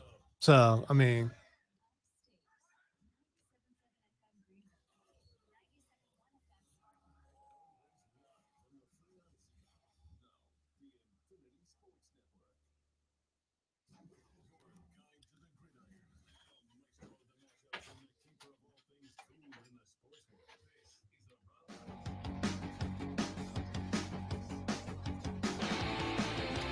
Last segment of the day, ladies and gentlemen. If you have missed any of the 4 most electrifying hours in sports talk entertainment, well, I have wonderful news for you. You can go to one of 2 destinations. The first is the Odyssey app on your digital device. Do me a massive solid, bro. Go to your app store, get the Odyssey app, AUDACY. Grab the Odyssey app, put the Odyssey app on your telephone or your tablet or your PC or whatever you're using, digital device of your choice, and search and subscribe to The Fan Upstate. Once you do that, you click the little heart icon, and every time you open that app, it'll take you right to the Fan Upstate. And you can use the Odyssey Rewind feature on the Odyssey app to go back and listen to any of the show that you're listening to, but you want to listen to it like before that you're listening to it. Use the Odyssey Rewind app on the Odyssey app. And then, by the way, real quick on that, and you will find wonderful titles. Like my favorite title today is Decorative Pillows and Deliverance. So you could click on Decorative Pillows and Deliverance and get to hear the whole segment about Decorative Pillows and Deliverance. It was a very important segment that we did today. I starred it. I can star the ones that the one segment of the day that I think is spectacular. Oh, that was it. That's the one. Yeah, that should go nationwide. So go grab the Odyssey app. Click the heart icon next to the Fan Upstate, and you can listen to Odyssey Rewind. Or if maybe you're, out and about or whatever, you can go to thefanupstate.com on the mobile browser of your choice. At the top of that website, there is a button that says podcast. You click on that, you drop it down to the Rob Brown Show, and you can go back and listen to any hour on demand within 5 minutes of the end of the hour. Lonzo, the great one, post those hours edited down for your entertainment. You can go pull them and listen to them as you wish. And I'll do you maybe even one better. You can go to iTunes. You can go to Spotify. Wherever your podcasts are found, just search for The Rob Brown Show. And our podcasts get put right there. So you can add us on Spotify at The Rob Brown Show. Just go search it.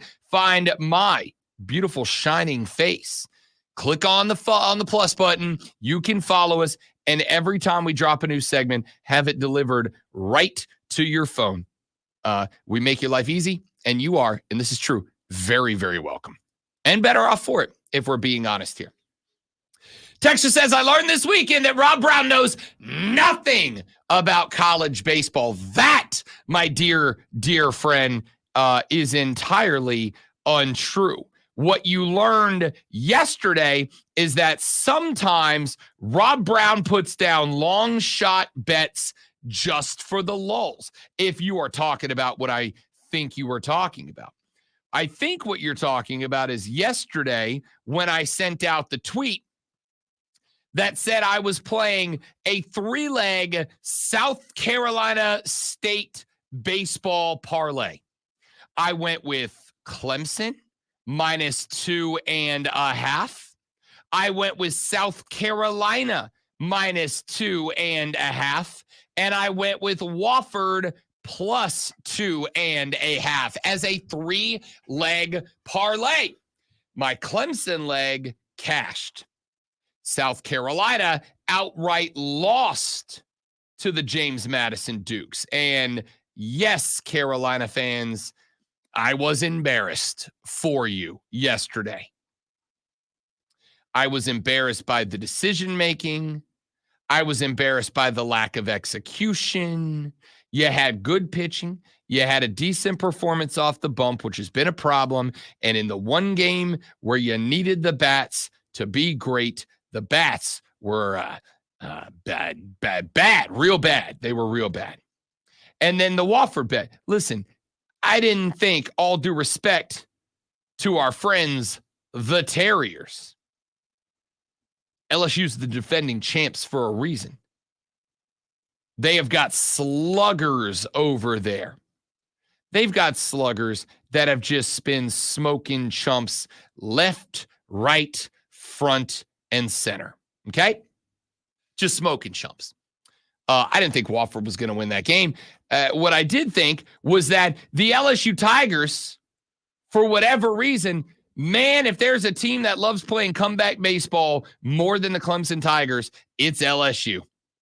I go back to the SEC tournament when they took on and defeated the Gamecocks not once, but twice. And in both games, South Carolina had big leads, like 6+ run leads in those two games. So my thought there was, you know what? I'm just going to run it up that maybe LSU plays one more like that. They play one more, walk it off. I said it was a long shot bet. That bet was like 7.5 to 1, dude.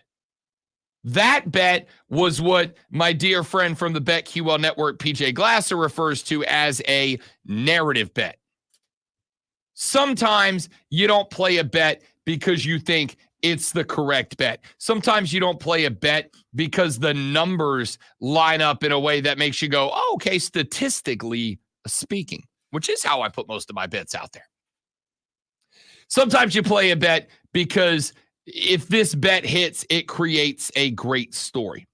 There are people out there right now that have bets on Kyrie and the Mavs to have made it to the NBA championship game. Do you think that they made that bet because they looked at the Dallas Mavericks and thought to themselves, hey, yo, that's a quality NBA title team before the year started? Absolutely not. They made that bet because if that bet hits, and this is a dumb way to do it, except for when I do it all the time. If that bet hits, they have a narrative bet. They are banking on the basketball gods giving them a great NBA story. There were people preseason that were betting on Philly to win the East and Denver to win the West. Do you think that's because they really thought that either one of those teams was guaranteed a lock to get there? No. They bet on that because the narrative of Joel Embiid taking on Nikola Jokic in the NBA Finals would be a next level story, right? Would be a next level narrative. And I think that's big. It's a narrative bet. So I went with the South Carolina baseball narrative bet. But I will tell you that overall, I was pretty good about picking games this weekend. I was pretty good about picking games. And I'm going to tell you right now, I'm going to be pretty good at picking the super regionals as well. The super regionals that we know of right now. Here's what we've got so far. We know that Clemson is in. We know that Clemson is in by way of winning their regional. They win their regional at home. They are going to get today's winner between Oklahoma State and Florida. I today, in that series, I'm going to go with Florida. A team that, so that we're clear, I still don't think deserved to be here. I think you have to have a balance of a team that can win in the postseason and a team that did win in the regular season. And this team was one game over 500. I know they played a tough schedule. So did a lot of other teams that did not get in. I don't think Florida should be in this postseason. But now that they are slinging. They are slinging right now. So I'm going to go Florida Clemson in the Super Regional. I predicted A&M over Texas. No shock there. Predicted Oregon out of Santa Barbara. That was correct. I predicted North Carolina out of Chapel Hill. But I said LSU could make it a series. They have elimination game today. I predicted Virginia out of the Charlottesville Regional. I did predict Arkansas out of the Fayetteville Regional. I thought the hosts would move on there. But hey, K-State played some great ball. I predicted Florida State out of the Tallahassee Regional, though I did say I thought Alabama would give them a contest. Alabama out of the Southeastern Conference, as I said a couple of times last week, Alabama was putting up as good offensive numbers in the SEC as anybody with the exception of Tennessee. And Tennessee's a major league ball club at this point. All right. They're unfairly talented. But I predicted Florida State to come out of that. I got Duke wrong. I did predict Duke was coming out of the Norman bracket. They got bounced. Predict Tennessee. That's right. I know my college baseball. But I also point out, as we point out every postseason at every level of baseball, postseason baseball is a different breed of cat, my dudes.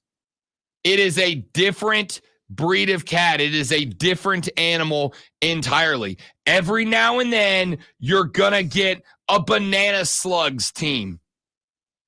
You're going to get some gauchos that step up and pull an upset. Tennessee is the odds on, and I am going with heavy favorite to win the the SEC title. They were my hands-on favorite. They are my hands-on favorite to win the national championship in a double elimination format for the rest of the ride. Texture says Mark Kingston is pathetic.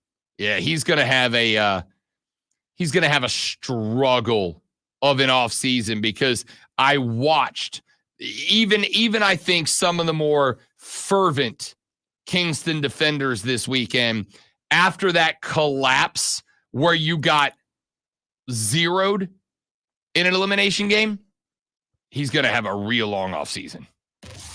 And now the Rob Brown Show presents Twitter. And now for something completely different. Time for What the X, where I ask Rob, what the X is going on, man? I don't know. What is going on. And he will tell us what the X is going on. The first thing that's Xing, is National Egg Day. National Egg, the EGG Egg Day. What else did it sound like I said? I was just making sure. Okay. We have some fun on this show about National Whatever Day every now and then. The reason we have fun with them is because I feel like we have too many national blank days. Okay. Like we can scale back. Listen, I haven't done it in a while, so I'm just saying. I can't say we all. I love some eggs. All right. Scrambled eggs, fried egg, poached egg, eggs Benedict, classic omelet. I'm a big eggs guy. I'm not celebrating them. I will, because I love eggs from my head down to my legs. So, I enjoy eggs. All right. In fact, since it's National Egg Day, I guess maybe I will celebrate. I'm probably going to go home and make myself a nice, light, fluffy three-egg omelet today with maybe some little cut up cube bacon in there. I love eggs. What is your prep preference for eggs? How do you like your eggs done? Oh, I make a mean omelet, dude. I make a mean omelet. You need it to be an omelet. You can't just have eggs straight up. No, I can have eggs any way you want. If you're having eggs straight up, what way do you want it? If I am making the eggs, I'm making a fluffy omelet. Okay, that's still, you're adding something to it. I'm just talking about just straight up eggs, just eggs by themselves, not eggs with cheese and all the other stuff that you put in an omelet. So do you like it sunny side up? Do you want it poached? Do you want it boiled? Do you want it over easy? I mean, do you want it scrambled? I mean, when you say adding stuff, are you not putting salt and pepper on your eggs? That's not the, you know what I mean. I mean, here's what I'm saying. So you don't eat eggs without. Did I not literally just say the words, I will eat eggs however they are made, but if I am making them, I'm going three-cheese omelet. It's not that hard. Do you want it hard-boiled? Do you want it scrambled? Do you want it over easy? Do you want it sunny side up? How do you like your eggs prepared if you just having eggs? As an omelet. It's one of those days.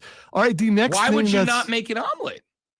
All the things you like to make to make scrambled eggs, it's the same as an omelet. You just scramble them instead of letting them fold. Sometimes it's not hard to just answer a question the way it's given to you.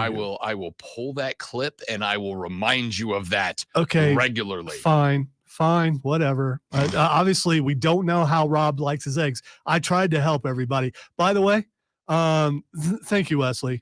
I like mine sunny side up. All right, the next thing that's Xing is Conor McGregor. I saw him dancing around on TV earlier. Who's he going to fight? So 303 is coming up here pretty soon, but the press conference that was supposed to happen, because it's going to happen in Ireland, has been postponed indefinitely. They're not saying why. There's speculation that it might be because of all the dancing in the clubs, but Dana said he don't care about that. And why should he? I don't know how that affects his, how could he be in a club and when he's in training camp? I mean, when you're done training, you can't, how is dancing not training? I hope he gets this, but who's he? I don't even know who he's fighting next. It's like Nate Diaz for no reason. No, it's not. I knew who it was, but I'm still upset about the egg thing, how you wouldn't answer it and still haven't answered it. So it's just, this is bothering me. No, you didn't. An omelet is the best way to eat eggs. Can we just my favorite way to eat Can we eggs. just go home now? Mike Tyson can't fight Jake Paul because he can't even beat an ulcer, but yeah, he's going to go in there and put her in a boxing match. Mike Tyson, Jake Paul. You just don't get it, Rob. Thank you, James. Thank you to everyone who actually knows how to answer a question. I did answer a question.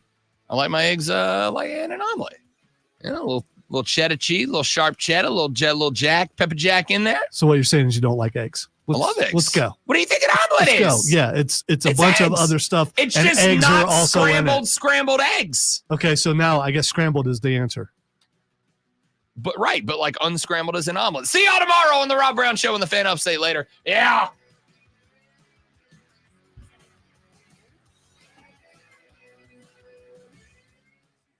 Now I want an omelet. Now I'm going home to make an omelet. That's not true. Now I'm going. That's funny, Wesley. That's exactly how you would answer it. How do you like your steak prepared? Beef Wellington, please. I mean, if you're making fun of that, you've clearly never had a great beef. Hassenpfeffer. How dare you ask me said question? I prepare my eggs the way I want to, with cheese and a bunch of other stuff in it because I don't really like eggs.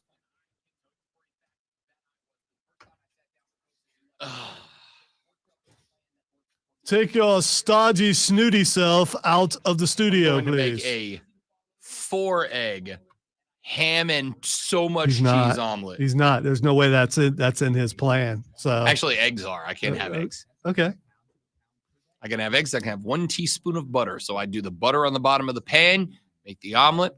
I can have X amount of bacon. So I cut the bacon up, put the bacon in the omelet before you close it so that the bacon melts into the cheese. So it's a cheesy bacon in the middle. Then you fold the omelet, and I can nail the flip. Got it down to a science. Very good at it. Don't forget to move the pillows first. Oh, I won't. Never do. Thanks for being here, guys. You're all spectacular people. Have a lovely rest of your Monday. We'll see you back here tomorrow. Bye-bye.